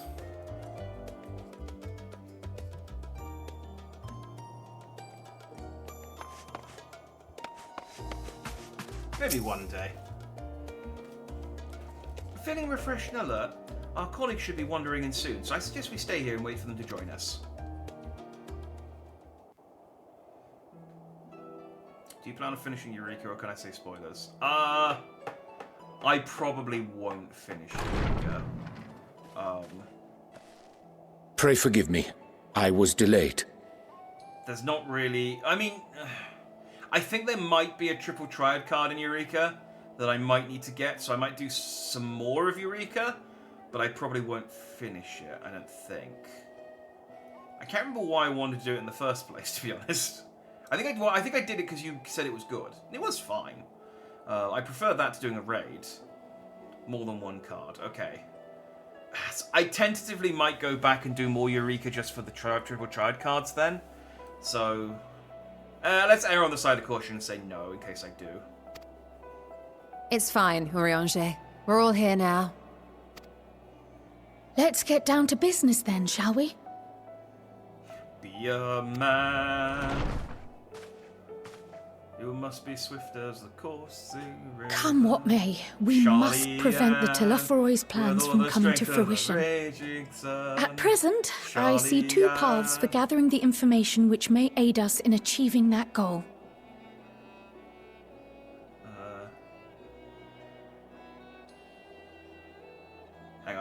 coursing the river. All the strength of the ring is you must be swift as the coursing river, mysterious as the dark side of the moon. See, it all fits. You could absolutely do be a man to the theme of Sharlayan. The first involves an investigation into the change which has come over Sharlayan, not to mention the recent inscrutable behaviour of the Forum. Eureka's fun but slow, so I don't think it makes good content. Yeah, I don't know whether I'll do. The thing is, if I finish Endwalker before Dawntrail comes out, I might start doing some Triple Triad stuff, but there'll probably be more kind of like. I'll probably try and favour the stuff I haven't done before, rather than the stuff that I have to grind. So I know there are some cards that are linked to Trials, for example, so that stuff I'll have to do. That stuff I'll probably do off stream. So yeah, I might do Eureka, but I might do it off stream. But I might do I'll do the raids and stuff because I have to do all of the raids because all of the raids have got cards attached to them. So I say someone who's spent 300 hours in Eureka. Yeah, I won't spend that long in Eureka. I know that it doesn't. I know that's if you want to get multiple weapons, but fortunately, I'm not that attached to any of the weapons, really, that I want to get them, so. Shadowbringers is in a similar dungeon to Eureka called the Bojan Front, which is much more fast-paced. Some more fun to watch. Well, like Eureka, well, maybe we'll do, like, a stream in it, just to, check it out, do something a bit different. And then go from there. As most of you know, the 99 members of the Forum are elected from the general populace. This alone guarantees a plethora of opinion with regards to foreign policy. It's all a moot point until we know when Dawntrail's coming out and how close I get to finishing it before Dawntrail releases, so. The Bibliotheques, for example, are a group of conservatives which would have Sharlayan focus on recording history, while remaining entirely uninvolved in the making of it. And at the other extreme, we have advocates for proactive diplomacy and direct intervention. My grandfather Galef was one such member, as was Archon Louisois. Yet despite our diverse factions and philosophies, the recent vote to deny Eorzea's request for assistance was unanimous. Even more concerning was the fact that many cited other, more pressing duties as justification for their recalcitrance. Fortuno's refusal in Gridania had those same undertones. 'Twas as if, having stared unblinking into the face of impending doom, he had simply turned away to pursue something more important. But what could that possibly be? A mystery indeed, and one which I ask for your help to solve. Our future may depend on it. Fantasy Tories, boo. Yeah, Sharlayan, it does seem to me to be like, it's going to be like a big bundle of like frustrating bureaucrats, and we're going to have to constantly be like, okay, look, I'm going to go and burn down that library, or whatever you need me to do, if it means I can get your vote to save Eorzea. As for our second potential path, it concerns a request made directly to the students of Baldessian. Our organization was founded primarily to study strange and unexplained phenomena the world over. Mysterious relics and ruins, arcane disturbances, and so forth. Compared to our more isolationist Sharlayan colleagues, we have strong connections overseas, namely with scholars and academics who share our passion for the unknown. Please appreciate this concept art while I'm talking. The request in question comes from one such acquaintance, Nidana, an alchemist residing in distant Thavnair. Grail, why does your map have clouds over the parts of the world we haven't been to yet? Don't ask questions. Don't ask questions. Like, surely we know which countries are on the way to Garlemald. I mean, we've been told of the names of several of them, so why are they all covered by cloud? Josh! Stop breaking the fourth wall! Her missive describes the sudden appearance of a tower, and the subsequent summoning of what I can only assume is a lunar primal.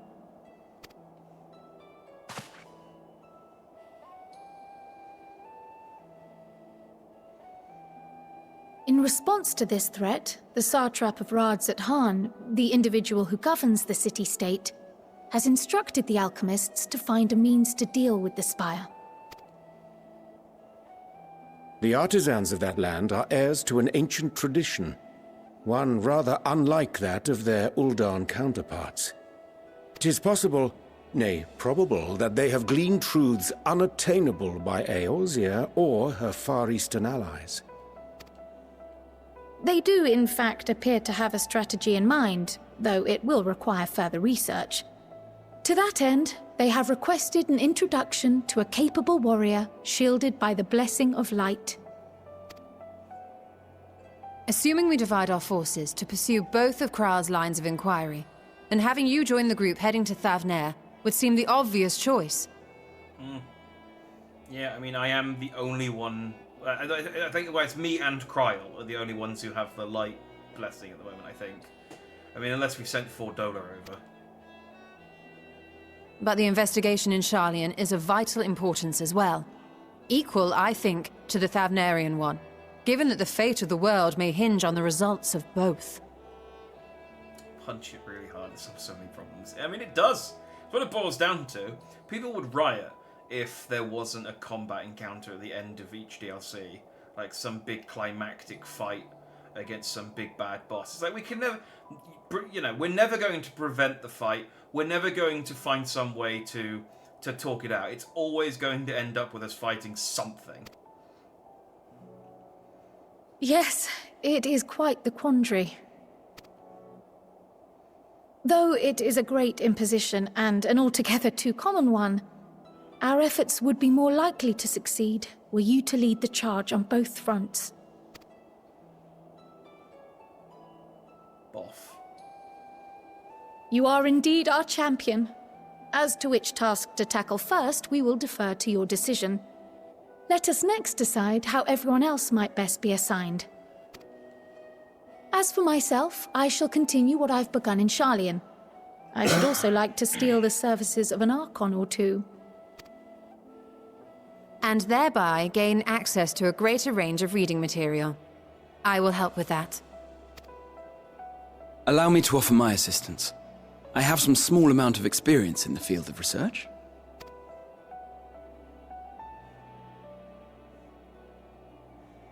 Alize and I would also like to help, if you would have us. Wait, Alize? She's an idiot. She should come with me. Anything to understand even a fraction of what our father and the Forum might be thinking. Of course! The more the merrier. Right. The rest of us will make the journey to Thavnair. Thoughts? Objections? I passed through Thavnair on my way to infiltrate the Empire, and though I'm not qualified to give a guided tour, I did gain a sense of where things lie. I'll be happy to have you along then. So for this group, it will be you, me, and Urianger. And me!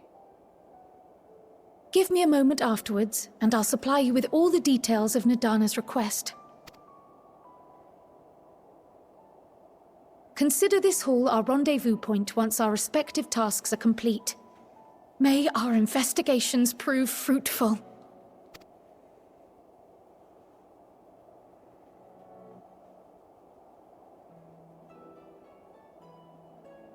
Or do I get a choice? Do I get to go and do one or the other? Or both, eventually, I suppose.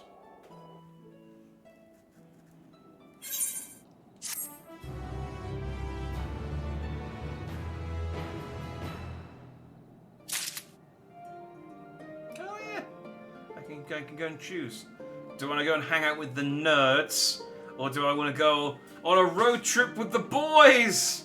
I even got the FFXIV car. Let's go!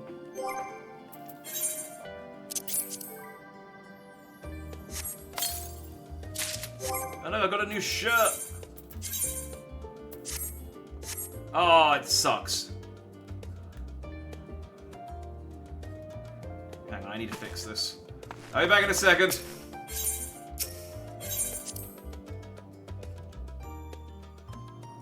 Yeah, Shadowbringer had you choose between Alisei and Alphino, didn't it? So it's a similar sort of deal. Hang on, I can. If I go to my room, I should have summoning bell. Hey, Bandy. I need some dye. What have you got? Dalamud? Blood? No, I'll take the Dalamud. I've only got one left. I'll have to restock soon.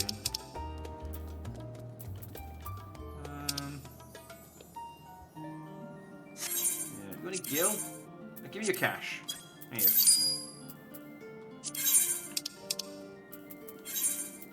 I haven't done any of my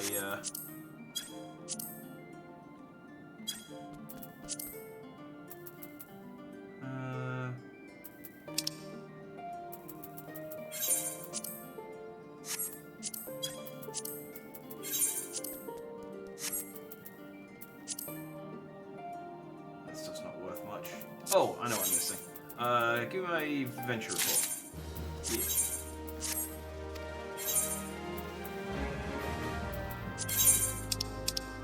Thank you for that cotton. I shall now sell it. How much does this go for? Ooh, 335. Well done. Get me some more of that.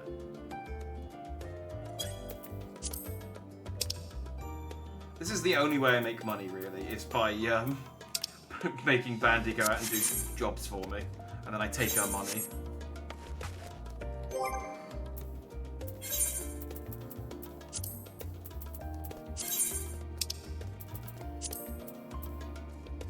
Oh, I don't know about the pink parts, but well, it's better than nothing, I suppose.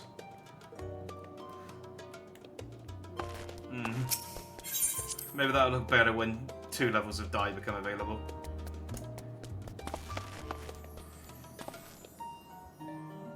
Yes, we do have the FF14 car. See? I've got the Regalia Type G.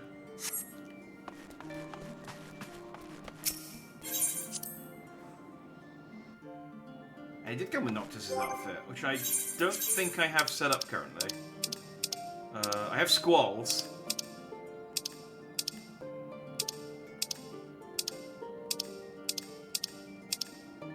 Still got the pumpkin on that one.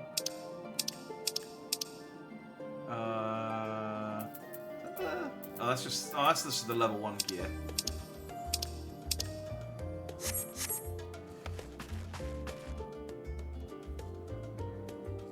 Yeah, I'm looking forward to 2 head slots. Well, head and face slot, and the 2 dyes. I'm looking forward to that more than I am the new campaign than anything.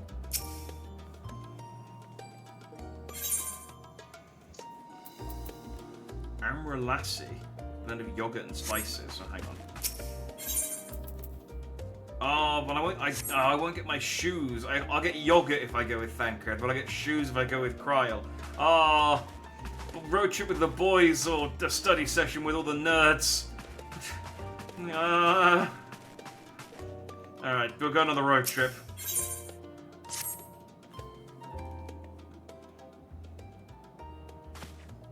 Yeah, the Regalia.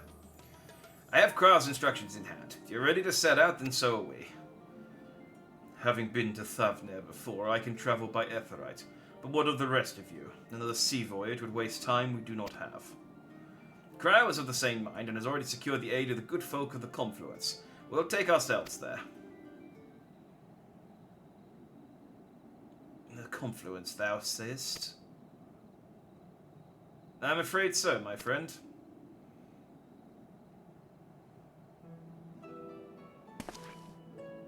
Thou wouldst recall the hunt for Iceheart, unto whose sanctuary we delivered thee owing to the knowledge of our comrade Moonbreeder.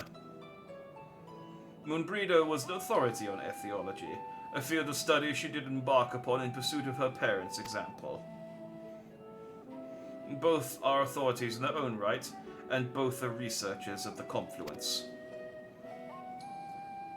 Haven't you gone to see them yet? No, it's been very awkward. I attempted to do so earlier, but to my shame, my courage failed me at the last. As it hath the many times I thought to reach out to them after sending that fateful letter. Neither time nor introspection have revealed unto me the words I should speak, and thus I have kept my silence. Whether you come with us or no is your choice and yours alone. If it is too difficult, we'll manage. Thou art kind to say so, but I have no intention of forsaking our cause. I shall go to the confluence, and I shall face that which hath long been overdue. Then, if it is settled, then let us be off. When we arrive, we should look for a researcher named Kite. Or maybe Kitty. It's some of these made-up names are difficult to gauge. Alright, well, you nerds stay here. I'll be back when me and the boys have finished with our road trip. Oh, hello. I thought you were about to do a dance, but you just got colourful weapons. What Aetherites am I missing? The Studium and the Baldessian Annex. Where am I?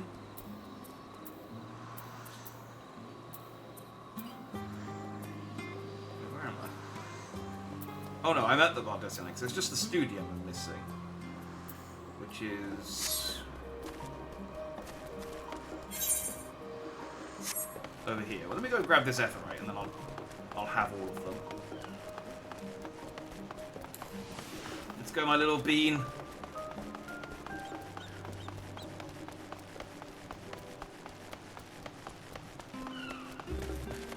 I wish I could use my car. The city's quite large, so I wish I could use my car in it to get around, but... Or my new rhinoceros. I do have a new inflatable rhinoceros, which I'm looking forward to debuting. For what should be obvious reasons.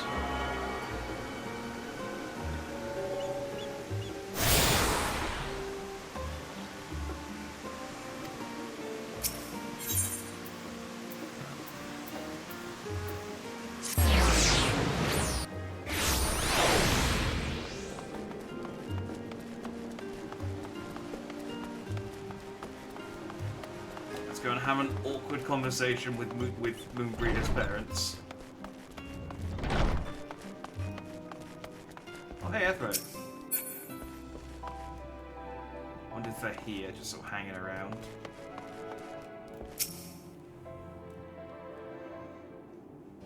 Like, hey, I was there when your daughter died. Yeah, impaled with a laser. I could have honestly done something to stop it, but I decided to just stand there shocked the entire time. I remember that cutscene. I absolutely could have prevented Moonbreeder dying. Well, now, this is rather a lot of stern faces. Are my library books overdue again? Not to our knowledge. We're associates of Cryal of the students of Baldessian. We seek passage to Babylon. Speak with an accent. I didn't know Final Fantasy took place in the Midlands. I don't know if I can do a Midlands accent. I can do a Liverpudlian accent. Is that...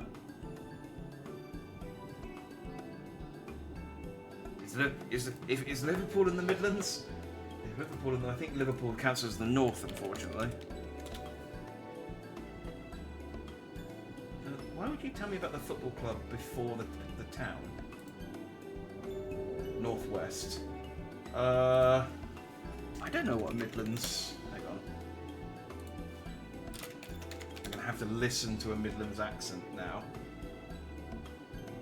Oh, Brummie. Oh, God. Yeah, Brummie is a Midlands accent.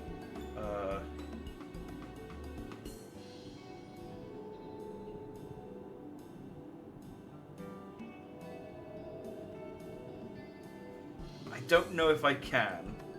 It's like one of those things I think I can kind of vaguely remember a Midlands accent, what it sounds like in my head. But I'm doing the voices of the characters. I'll tell you what. I'll continue to do the voices in the characters, but when I'm not doing a voice of the character, I will try and speak in a Midlands accent, which I think is, not to our knowledge. We're associates of Korn and the students of Bardessian. We seek passage to Fafnir and understand that you can assist us. I think that's kind of close enough to a Brummie accent. You're gonna have to. That's gonna have to be it. So, in fact, I'll tell you what. I'll give Kite a Brummie accent. Oh, the test subjects. Welcome, welcome. Test subjects. Oh, you hadn't heard? Well then, allow me to explain. So in order to travel to the Aetheryte, you need to be attuned to it beforehand. Otherwise you can't use it as a beacon to seek out while you're a mess of ether Otherwise you can't use it as a beacon to seek out while you're a mess of ether hurtling through along the life stream. An inconvenient but other incontrovertible limitation of Aetheryte teleportation. But what if I were to tell you that there's a way to travel to an Aetheryte without being attuned to it? A way to teleport instantly to places you've never been? For long years we've laboured to make such travel possible, that people might move about more freely. And we've finally done it. We've created a new kind of Aetheryte that doesn't require attunement. Truly, that changes everything. Well, my language may have been a bit misleading. The user need not attune to these Aetherites, but the Aetherites themselves must have been pre-attuned to each other, thereby facilitating travel between the 2 points. Close enough, country John Lennon. It's a similar part of England. And it just so happens that of our first test pair of the Aetherites, one has been installed here in Sharlayan, and the other in Yedilmad, a port town in Fafnir. As you may know, our nation has long maintained strong ties with Radzahan, and indeed we owe much of this breakthrough to the contributions of their alchemists. So to sum it up, we're to test these Aetherites. How fortuitous for you. I should mention that an accident has impaired my ability to channel ether. Will this be a problem? Not at all. As a matter of fact, you might say these Aetherites were made for people like your good self. The magics imbued within will whisk you away without any effort on your part. A veritable dream come true. And far be it from me to worry about such things, but do we have permission to make use of your shiny new invention? The only permission required is yours, so assuming you're willing, we're all set. It may come as a surprise, but we actually struggle to find test subjects. But weirdly, with teleportation, people are a bit worried about the implications. Like, if they get disintegrated and then reassembled on the other side, are they truly the people they were when they left? What if we're killing them and creating new people with their old memories and they just don't know? There's no way to tell. Anyway, most people seem to have an unreasonable fear of their souls gradually disintegrating as they drift helplessly in the live stream. Honestly, I made that joke without reading that, and really, it's a very similar thing to what I just said. In the statistically unlikely event that something goes awry, but it's plain that you aren't most people, Mistress Kral truly knows how to pick 'em. Yeah. Oh, can I get that? Can I get that thumbs up as an emote for myself? I want that. I don't have a good thumbs up emote. I have one. It's not great though. If I might change the subject, are Master Wolfson and Mistress Bloeida are not present today? Oh, you didn't hear? They've recently resigned their posts. Their expertise was needed elsewhere.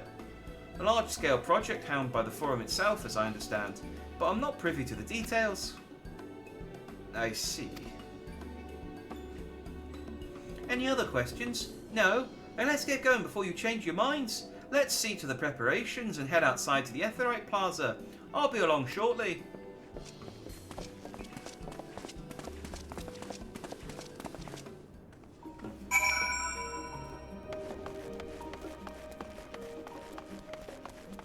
Yeah, teleportation does really terrify me as a concept. I would never ever use it. I think the convenience does not offset the numerous concerns I have about the fact that, you know, am I dying in order for this to work?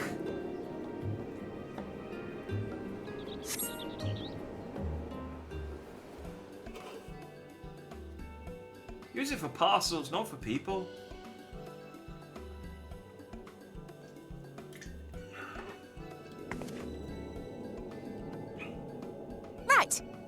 set. This voice was absolutely spot on to her voice. Just the 4 of you, was it? 3. I'm already attuned to the crystal in Thavnir. You are? Oh. I would have preferred more test subjects. Oh, well, never mind. If our 3 travelers could line up here, please. Look at the way Oriange would sit. That was me in my shower the other day. Okay.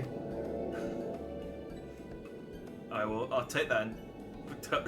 I'll take that mental image in mind. Thanks. I think I can stop soon. It's been 7 minutes. I'll stop now. I gave it a couple of extra just because I wasn't doing the voice for the first couple. Yes, right there is fine. Take a deep breath, and I'll soon have you soaring through the ether. Gets out one of those like 3-inch thick blast shields and puts on some like those really dark glasses that you get when you're looking at nuclear bombs.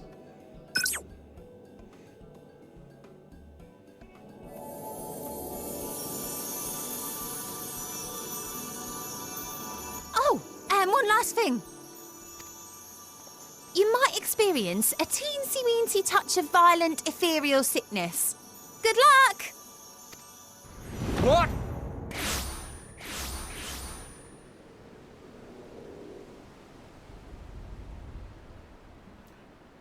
Don't celebrate. You don't know that they haven't been, evaporated.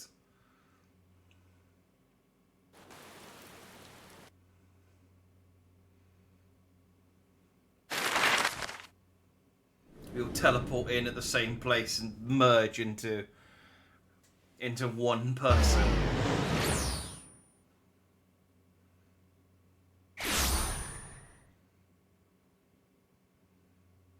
Oh, I thought Sharlayan was just like the only new place we went to. And then it was just like going to be like the surrounding island. I didn't know we went to a new place. Thavnir, home to city-state Rads at Han. Rising from the southeast waters of the Bounty, this Isle of Plenty served as the battleground for a conflict between 2 peoples. Their cultures bled into one another until a unique amalgamation was distilled from the chaos, in a process not unlike their precious alchemy. Once solidified as a single nation, an adamant stance of neutrality would hold invaders at bay. For a time.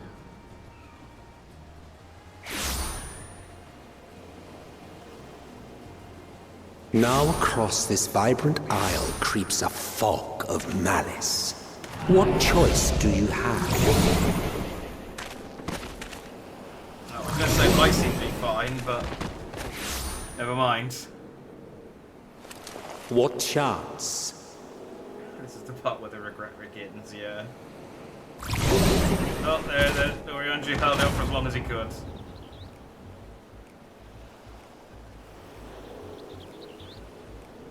Against such an insidious foe. I mean, aren't most of us attuned to the Etherite in Kogane? Couldn't we have gone there and then sailed over from there? Thavnir doesn't seem to be that far away from Kogane. I feel like that would have been okay. It's a theory in Star Trek too, that every time you teleport you die and a clone is made and no one knows the difference. Exactly. This is how... Oh, I see what you mean, Citralis. That was you in the shower the other day, was it?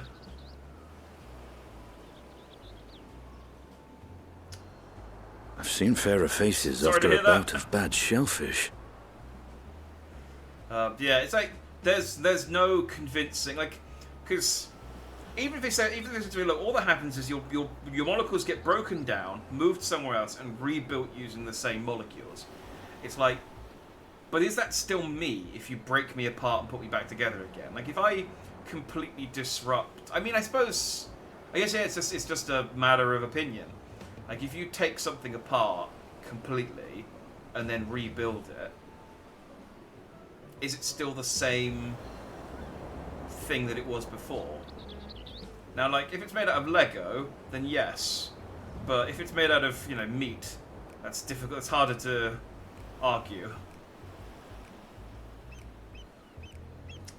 Me fully clothed in the shower, from 6 hours with cold water. Should I ask? What led to you being in that predicament, or is it best left to the imagination?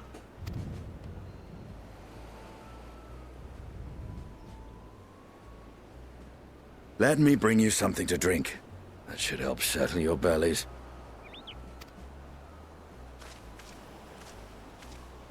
Oh, it was the kidney stone still. I got you. Okay, that makes sense. That makes a lot more sense. Yes. There was a note with Kryle's instructions.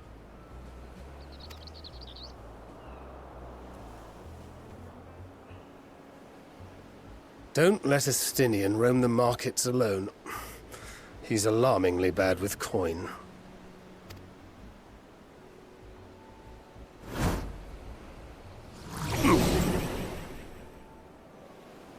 It's like the start of The Hangover. We all wake up the next day and it's like, what the fuck happened?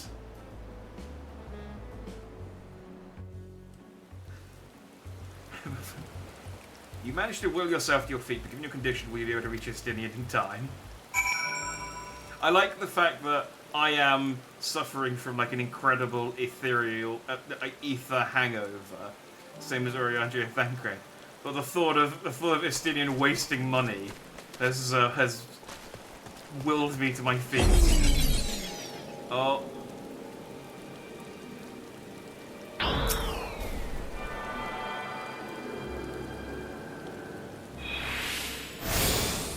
I attuned to the FMA at least. I like your new jacket. It's very jaunty. It's like, Estinian, we're too poor for you to be wasting money on some junk monger. You there. I need the free drink, something that helps with ether sickness. By the Mansia, traveller. Greetings, welcome. You're wise, good sir, to come to me. My special Amra lassie, made with only the finest and freshest ingredients, is famed for calming unruly bellies. By a way of warm welcome to Thavnir, I'm pleased to offer it to you for the low price of 19,800 gil. For not one, not two, but 3 bottles. A bargain amongst bargains. Price is high red robbery, and you want to say as much as Estinian, but you realise any words of warning you cry out would be accompanied by your last meal. You must stand before an Estinian and using gestures deny that the deal is fair. Right, hang on, I can just get on the, there we go.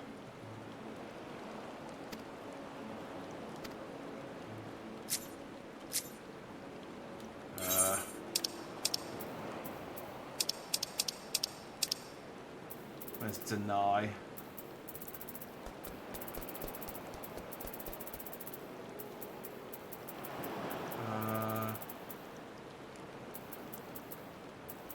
I wish these were in alphabetical order.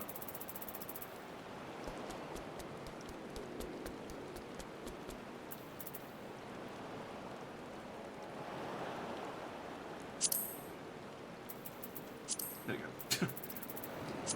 No, not disappointed. Deny. Oh. Well, that's definitely the wrong one.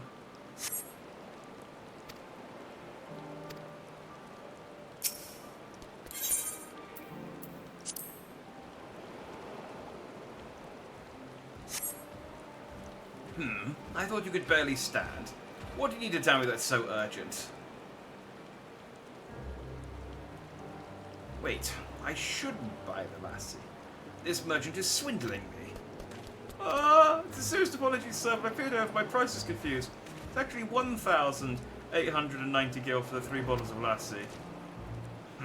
That confusion would have been quite costly for both of us. Very well, then, your coin. Here, a bottle for each of you. Take them to the others and get some rest. I'll be back after I've explored the town.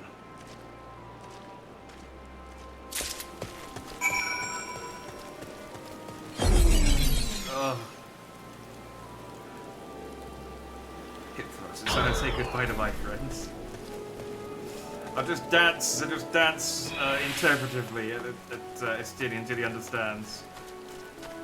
Oh, I realise now that you're wearing the FF40, the FF15 clothes. A teensy weensy touch, he says. Not even my hardest night's drinking comes close.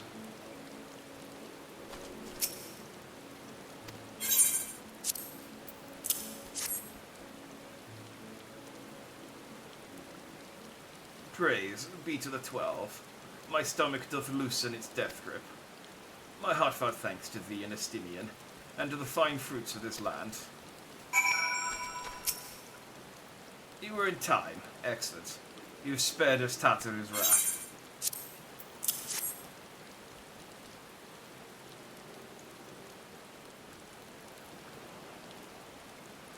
$100 for 3 bottles of juice, considering they pay you $200 for saving the world. It's gotta be some good juice. You'd hope. But that's all the more reason Tartaru's like, don't let him pay $20,000 for it. We could have paid the dandy 5 times that over to save the world. We wasted it on yogurt drinks. Sweet, sweet release. If you haven't already, you should have yours too.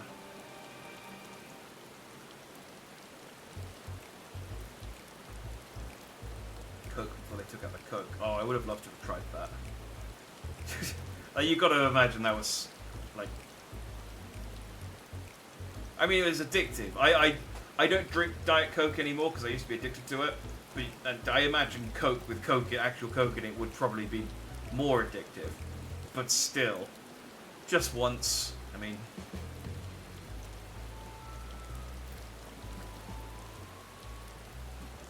Just to see what the deal, what all of the, fuss was about.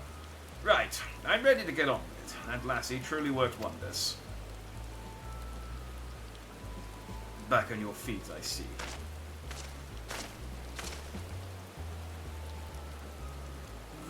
Thy hair. Is it that surprising?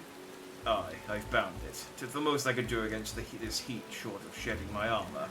Plus, it keeps clipping through my armour anyway, so it was stupid having hair that long. May I ask where you got the cord for it? A local vendor. The man said it's a Thavnerian weave, tough and not easily unravelled. And how much did it cost? 9,400 gil.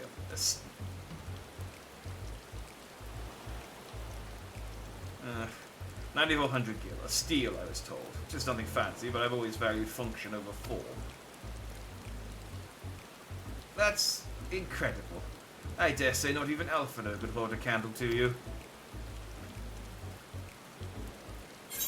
How has he survived all this time, being so easily tricked by merchants? I expected the Azure Dragoon to put up more of a fight.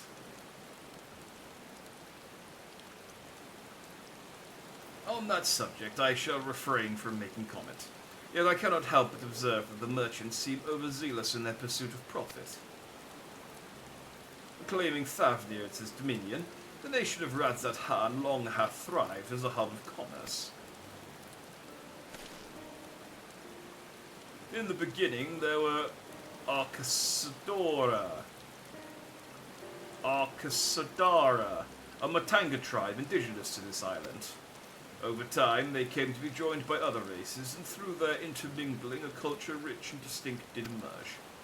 From alchemy to textiles, the products of Hanish culture have come to be celebrated and coveted the world over, a development only aided by the nation's prime location as a waypoint betwixt east and west. All of this hath combined to make a trading power with Radzat Han, yet such a status cannot be taken for granted. Nay, it must needs be maintained through judicious governance and stringent regulation. Neither of which I see any evidence, given that merchants at a gateway town are free to fleece hapless travellers and tarnish the reputation of the nation at large. Just so. That opportunistic pricing is rampant. That opportunistic pricing is rampant doth suggest that oversight is much weakened, or mayhap that the people have fallen upon hard times. whatever the truth may be, it would be prudent to ascertain the current state of affairs. That prudent and practical I. We've not to lose by learning more. So, ere we seek out Krar's acquaintance, shall we see what information we can gather here in Yedlilmouth? Excellent. We didn't exactly get off to a flying start, but we'll make up for it. We've got some yogurt drink. I haven't had mine yet. Let's have one now. For the plus 3% XP. Hell yeah. Nice. Ooh, hands.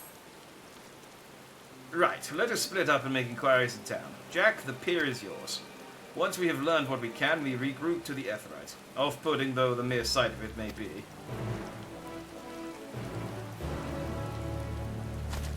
Should one of us not let the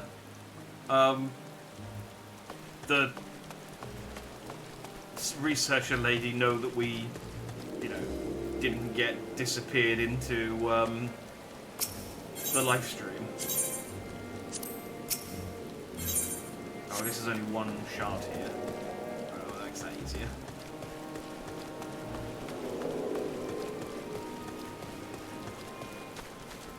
Hey ho, gemstone trader.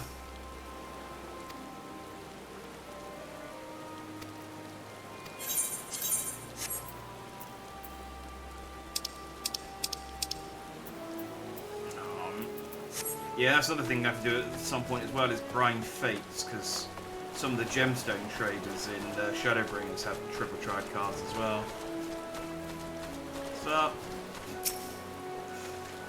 It's just funny because you're doing the quest at the same time as me.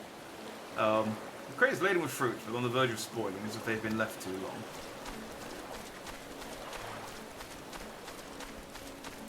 So it's just funny to see you sort of running by doing the same missions.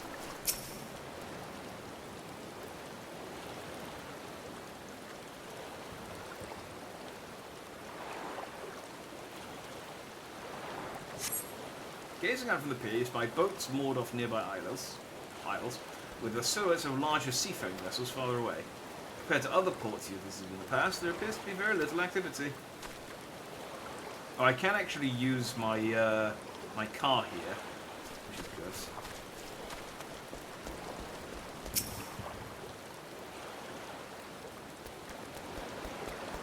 What am I doing? Oh, recording my sales. Still do it daily out of habit. No, I don't know why I bother. Can't really sound anything these days. Business has never been this terrible. But I suppose things could be even worse. I could have a consortium to keep afloat, like Kazal. I don't envy his position. Better to be alone with my little operation, I've come to realise. You're a traveller by the looks of you. If you have a moment, perhaps you could pay Kazal a visit. Give him out for tidings from abroad. Like as not, you'll find him at Saltwind Sails, a harbour guide guild building across the water from here. Right.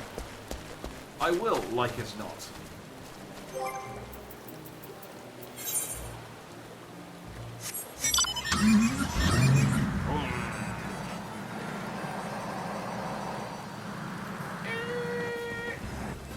Hello.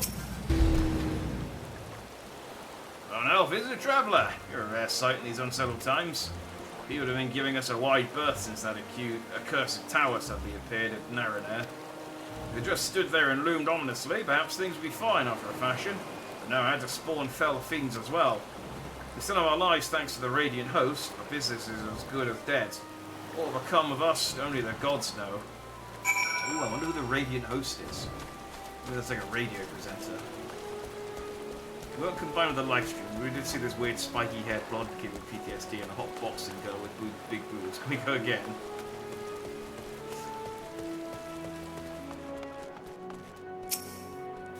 That reminds me, they're doing a Final Fantasy IX crossover event in Last Soldier at the moment. Not Last Soldier, Ever Crisis. So they're giving away, quote unquote, Final Fantasy IX skins for a bunch of the characters. I've got Vivi's skin and I've got Zidane's skin.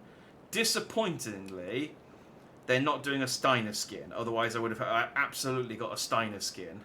So I've got to choose whether to get Amaranth skin for Tifa or Garnet skin for Aerith. I think those are the only 4 skins they're doing.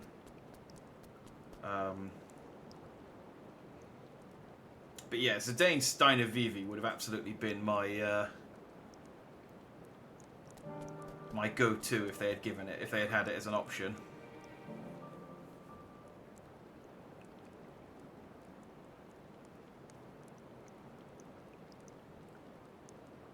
Plus the Dane sword, which Cloud now has, but he has like a giant version of it. The Dalmuskans aren't coming, but we already have everything they ordered. What are we supposed to do with it? I don't know, but Yana and me isn't going to help. All I know is that their plans have changed, and that's that. Look, you must have known this might happen. The Empire is at war with itself, and the provinces are in chaos. And there's the tower sitting on our doorstep, spitting out monstrosities. The city has its defences, but we've been afforded no protection out here. We can't blame foreigners for not wanting to take the risk. I can and I will blame foreigners. Don't you tell me who I can and can't blame. This will be an enormous loss. Alright, forget about the Dalmaskins. Surely some ships are still coming. We have fresh produce, handicrafts, medicines, and the perennial Hannish favourites. Our consortium works closely with merchants and artisans to supply only the finest wares. Quality is guaranteed. Oh, I know these things, Calzal, I do. Which is why I have to say I have nothing for you. All voyages have been cancelled or indefinitely postponed. And you are? Wait, you're a foreigner, are you not? A merchant. Please tell me you're a merchant. No, I'm poor. I see, that's a shame. No, I'm sorry, we're discussing important matters. If you need something, please talk to one of the others. Excuse me? Oh, hello, I'm an elephant. This is... I didn't expect to be an elephant when I started this voice, but screw it. My name is Matsia. I'm here to see Calzal.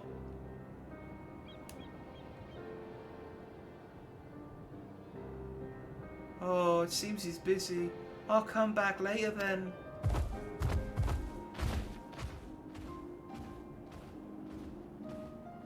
Well, might as well go and talk to the elephant.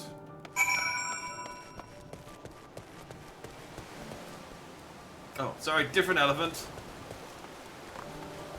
Sorry not to be elephant racist, but you do all look the same.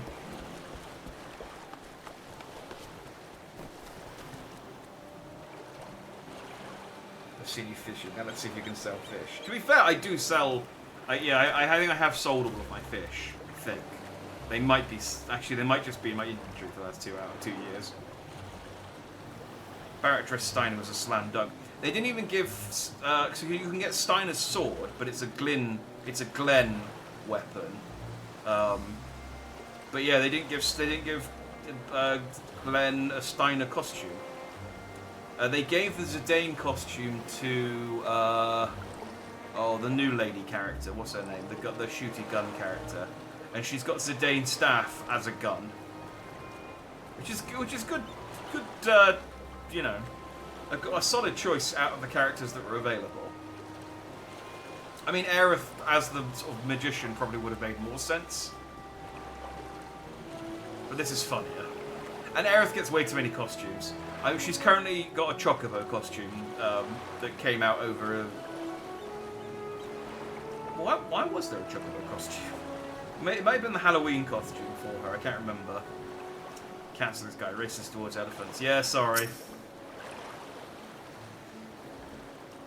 Yes, can I help you?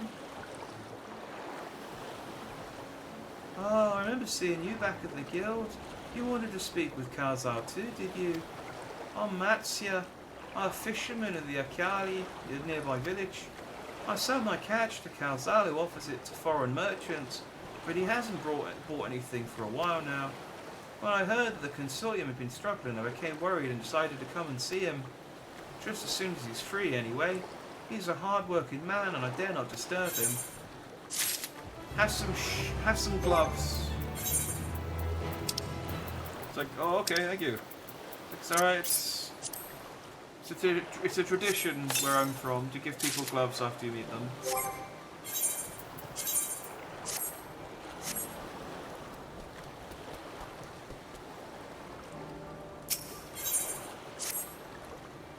If I may ask, what is it that you do? Pretty much everything. An adventurer, you say, and you travel the world helping people. Then that must mean you're great at dealing with strangers. Please, won't you teach me to be like you? You see, I've brought some fresh fish with me. A portion I couldn't preserve, and I want to sell them. Problem is, I'm terrible with people. I've only ever dealt with Calzal, and I can't talk to customers without getting my trunk in a twist. So please, as silly as it might sound, will you not peddle the fish in my stead and show me how it's done? And if you're willing, please let me know and we can begin at once. I have apparently accepted this quest. The events to follow cannot be skipped. You may wish to cancel any pending duty finder registrations. Oh, okay. You'll do it then. Show me how to deal with customers. I'm in your debt. Right, please try peddling my fish to, shall we say, 3 people here in Yellowmud. I will observe you and learn. Yay, I got Matty accompanying me. Let's go. I'll show you how I sell fish. Which is to say, I have someone who sells my things for me. Bandy, come here. Sell this person some fish.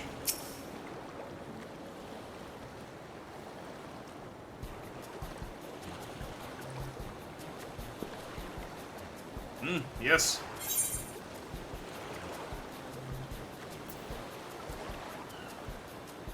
Greetings, friend. How fare you of late? Greetings to you too. I suppose I'm well enough given the circumstance. Things have settled down somewhat, but it was utter chaos when that tower first appeared. Everyone grabbing whatever they could, trampling over each other to get to the city. I'm going to remain here for now, but I could not stay away. To come back, continue with my life, such as it is. Whether it was the right choice, only time will tell.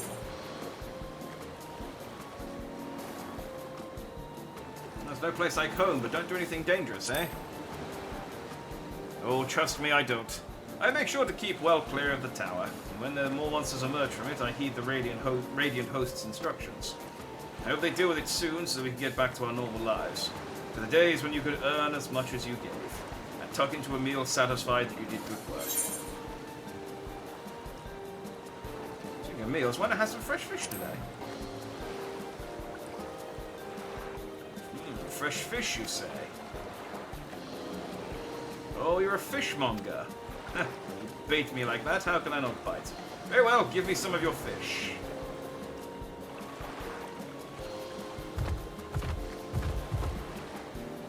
Thank you for your custom. The catch of the day is shallows cod, delectable stewed in coconut milk, or baked with a sprinkle of salt. Yay! I like it plays a little victory fanfare because I managed to sell some fish. Let's go. I'll show you my... Actually, I've never worked in... Oh no, that's not true. I did work in customer service and I did have to flock credit cards and things at some point. So let me show you my my sales expertise that got me through that job long enough. It's like, oh, you never know when you're going to be a victim of crime. You best get a credit card. A scary place out there. Best get a credit card. Are you hungry? Best get a credit card. A hawker, are you? You sell fruit by chance? If so, I want to buy some amra. Let's say a dozen. They don't need to be export quality. What do you need so many amra for? Why, for eating, of course. It may seem like a lot, but of late I go through that much in no time at all. I'm a stock taker by trade, but with no vessels coming these days, the wares are beginning to pile up. By the same token, nothing's coming in from overseas. Not for a day goes by that someone doesn't come asking the next shipment is arriving for this and that and this and that. All of it wears me down. I find myself feeling constantly hungry. Are you sure you're actually hungry? No, hang on. I know how you feel. Thank you. Pity you don't sell fruit, but I enjoyed our little chat. Took my mind off my troubles for a moment. The conversation ends without a sale. Oh, dang it! Oh, never mind. If nothing else, you left her with a positive impression. Let's move on to the north side of town, shall we? I didn't think that the other one was going to be... oh, dang it. I didn't think the other one was going to lead to a positive answer either.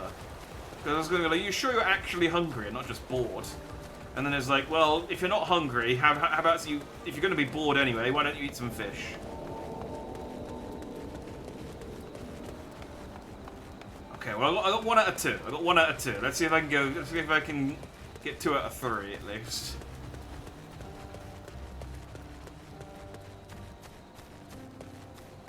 This feels like an RPG now. Look at my party. A tiny little pink bean and an elephant man.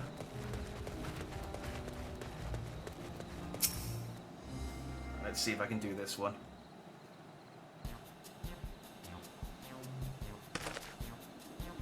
What is it? If you don't mind, I'm rather busy.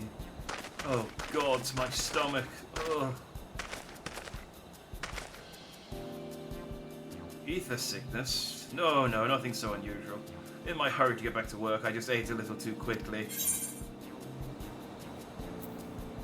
You should take it easier. Eat more slowly and savour your food. Would that I could, but I can't afford to be idle. Like as not, circumstances will surely get worse before they get better. So I'm working as hard as I can while I still can. The better to be prepared. What an industrious young man you are! Oh, it's not like I'm trying to impress anyone. Now, if you excuse me, I must be getting back to work. Take care. Oh, dang it! Too bad we couldn't make a sale, but we did manage to build something of a relationship. Thank you so much for your demonstration. It was truly an eye-opening experience. Come, let us return to the pier. Okay, as it turns out, I might not be very good at selling fish.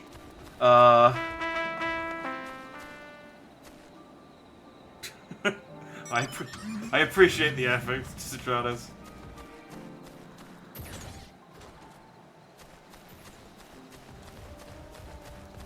I think they're offering me a lift there, but it's fine. I'll walk back. In fact, tell you what, this will be the opportunity for me to show off my my inflatable rhino. Yeah, let's go.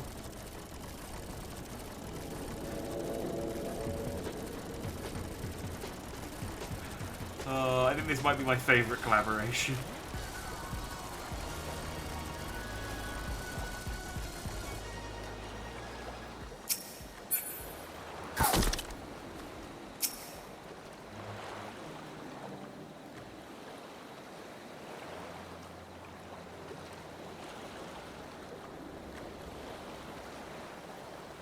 Yeah, there's a mount from the yeah, you buy it from the same place you get the clothes from. Thank you so much for showing me how to talk to thank you so much for showing me how to talk to customers. You managed to sell to one of the 3 people you approached. It was difficult, but when you put your mind to it, you succeeded. Though you did fail too. There are lessons to be learned of both success and failure. By applying yours, I'll endeavour to become a better peddler. Yeah, I never said I was a merchant, so... Still, there's only so much I can do alone. I hope that things will return to normal for Calzal soon. I was really hoping I wouldn't have to farm the event on 12 hours. To be fair, it's the mount is only 450, and you can get about 200 something each go. So you only have to do it twice, really, to get enough of the currency to buy the... maybe 3 times if you're really bad, but... I thought I heard a familiar voice. Who should it be but Mats? Oh no, this is Calzal. I thought I heard a familiar voice, and who should it be but Mats here?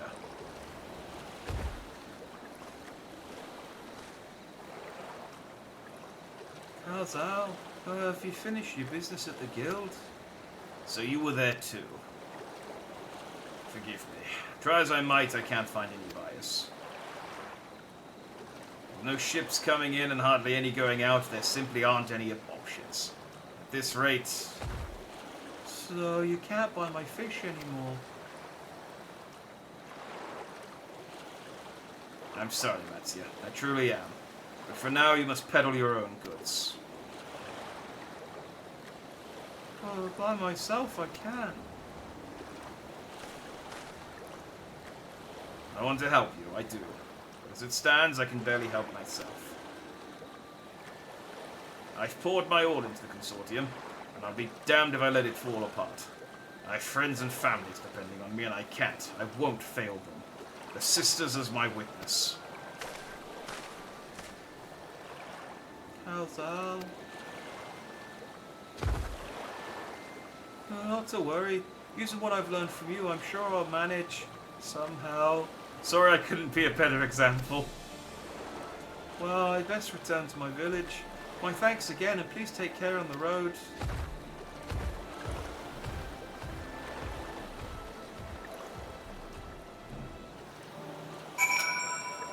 Oh. This place is doomed. There's the tower.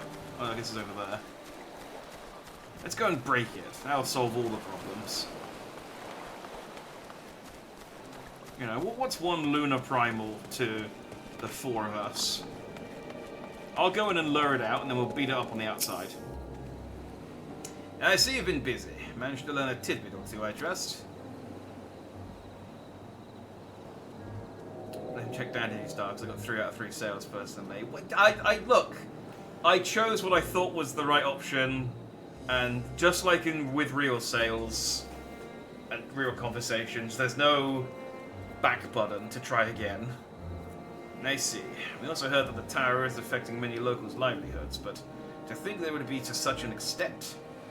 For another notable, if not wholly unexpected discovery, disappearances and kidnappings are disturbingly commonplace. As before, the culprits are almost certainly tempered Imperial soldiers.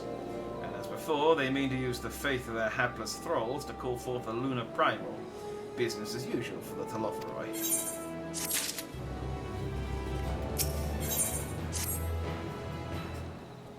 That Matsuya fellow you were helping, he's Akasadora Daru, is he not? Apparently, 'tis almost exclusively his people that are being kidnapped. Should he be travelling alone? If summoning is this perpetrator's aim, it doth stand to reason that Akasadora Daru would be their primary targets. For 'tis the faith of their ancestors which prevaileth in this land, and many a devout adherent still. We'd better go after him.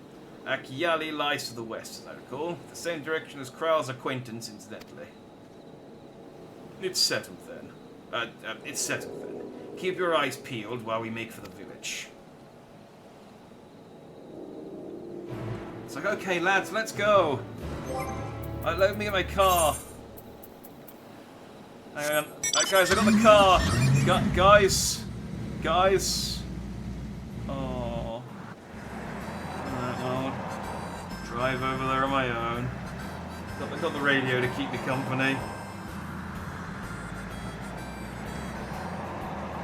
Oh, I needed to go that far.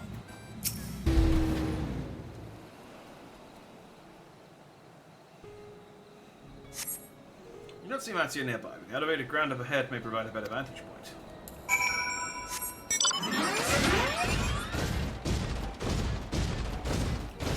This will be fine. Stomping around an unfamiliar area in an Imperial mech.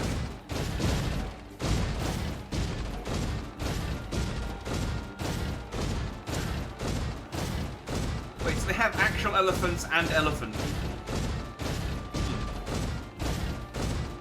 I mean, I guess there are like curls and there are cat people, so you know. And there are turtles and there are turtle people.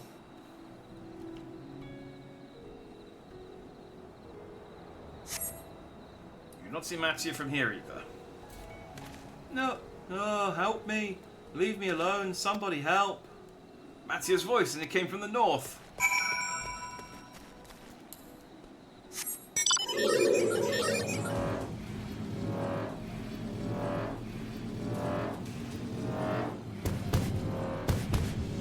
Mind me, elephant.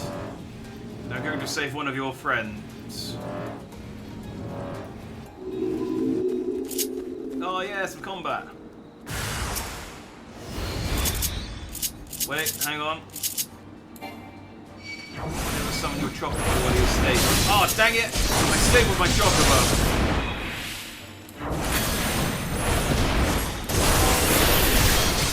That's a stupid thing to do.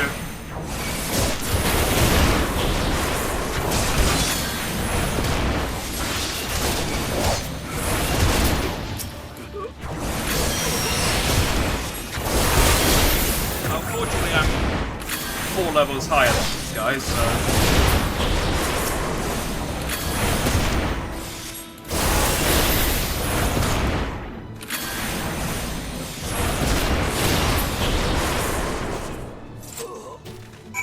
What's up, Mattia? Just tickle him. At Mattia! Hello, Mattia! Hee!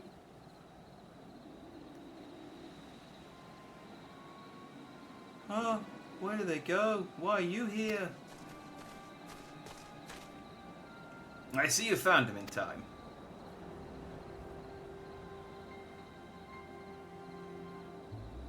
You and your friends came to look for me. I don't know how to thank you.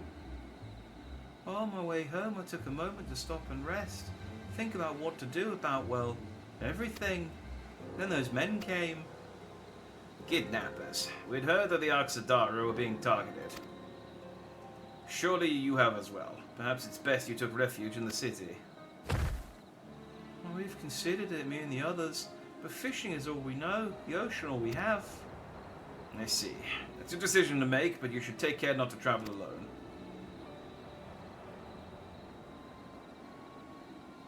A question, if I may. It is our understanding that strange fiends have emerged from the tower. What canst thou tell us of these beings?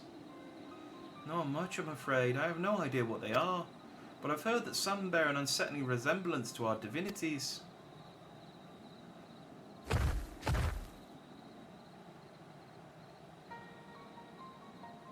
For that reason, some have taken to calling the tower Zot, House of Divinities in the old tongue it means.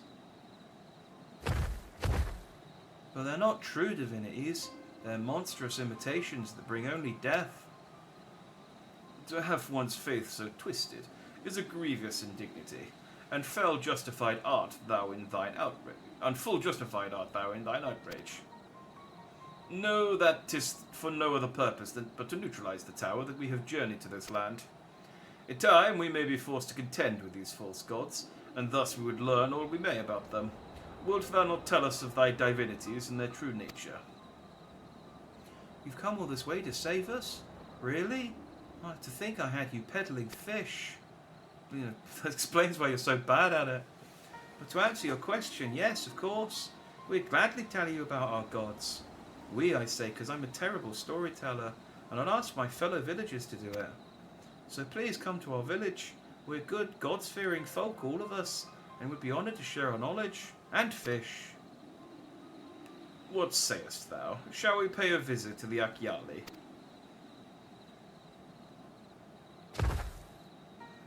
Wonderful. Just follow the road west and down the hill. You can't miss it.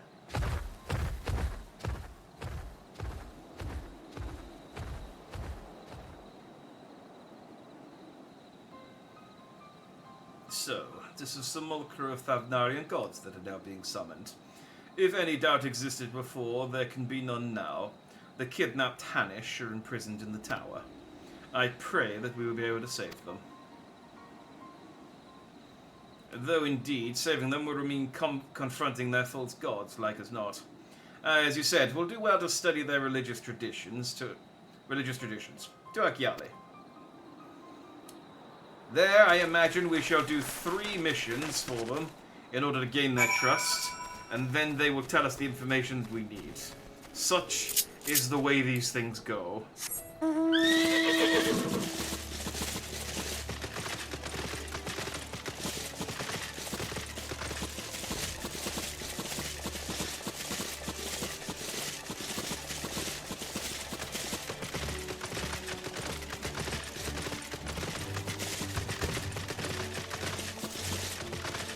Don't want the elephant.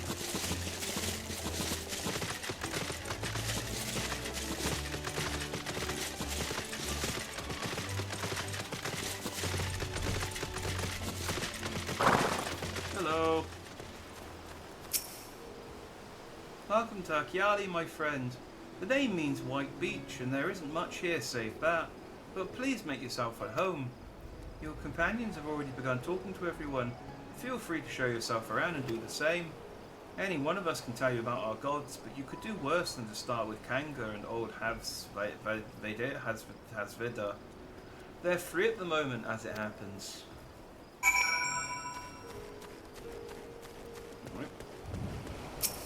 So why aren't Urianger and Thancred talking to these guys? Oh, I sent them to other people.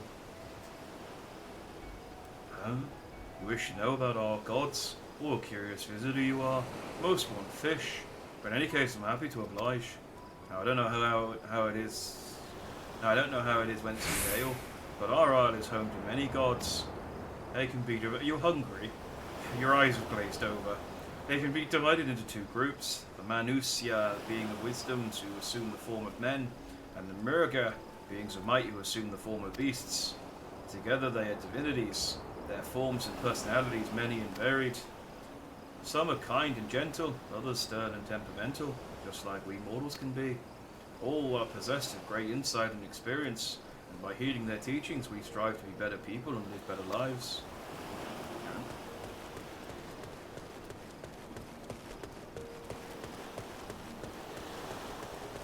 So, interested in learning about our gods, you say?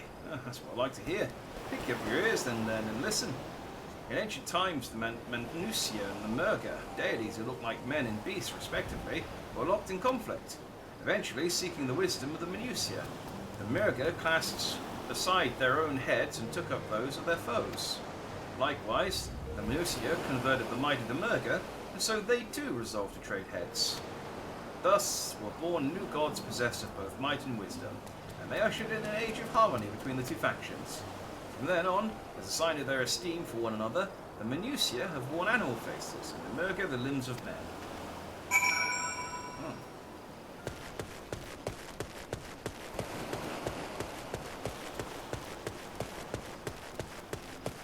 I didn't understand a lot of that. What I understand is that there's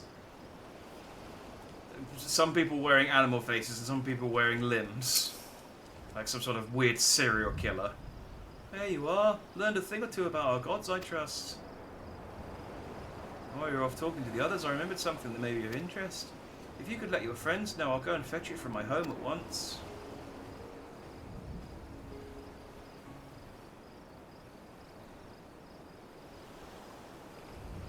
No, my throat's killing me. I don't know why.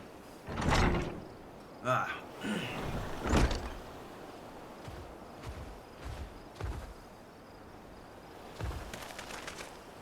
Apologies for the wait.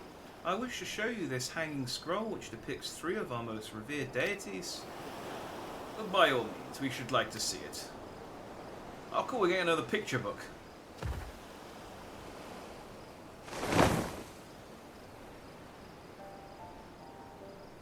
The gods are humans and elephant people. The humans have elephant heads and the elephants have human arms, basically. Oh, so they just have human arms, not just they've got like severed arms, like adorning them, like some sort of ghastly necklace. Okay. They are Manusia. You heard about them already, yes. 3 sisters. Okay, so they wear the animal faces. The center one is the eldest, Cinderuva, a goddess of wisdom. For this, alchemists hold her in the highest.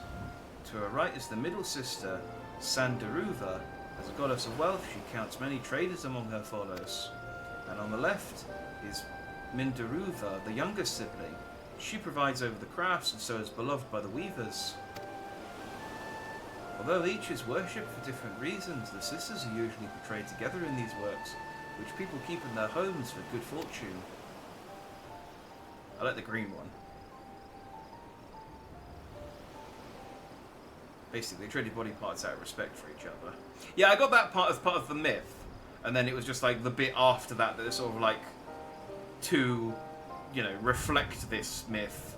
They now wear severed arms, is what I took from that. But I see that's not the case. In like fashion to the Manusia, the deities of Eorzea preside over myriad aspects of life. And what of the Mirga, if I may ask? Mirga hold the power over nature. In ages past, they were revered as guardian deities in times of conflict. If you have occasion to visit our temples and ruins, you'll find their images there. Among them is a god who possesses a Garjal's head, and he is venerated as the progenitor of the Akasadara. Yeah, as venerated the progenitor of the Akasadara. Then there are dragons. They occupy a special place in our history.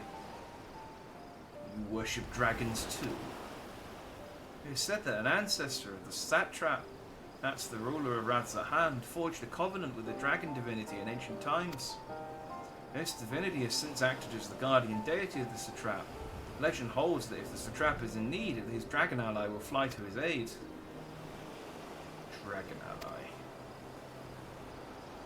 You claim to be a terrible storyteller, but nothing could be further from the truth.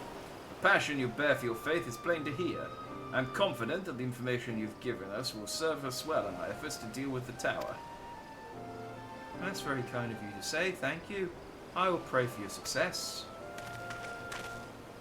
Right, I believe it's time we sort out Krau's acquaintance. An alchemist by the name of Nidhana. According to Krau's notes, we'll find her at a place called the Great Work, further along the coast. Let's crack on then.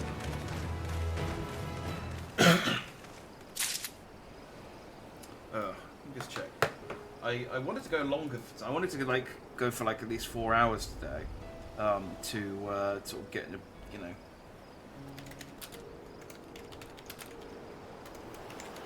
make a sort of good like big first chunk into Endwalker. But my throat's killing me. What part are we on? Great work. Yes, I would have liked to have just like maybe like finished Favnir, because it's only 1, 2, 3, 4, 5 quests more. Oh, we're halfway. Yeah, there's 9 quests and we're about halfway through.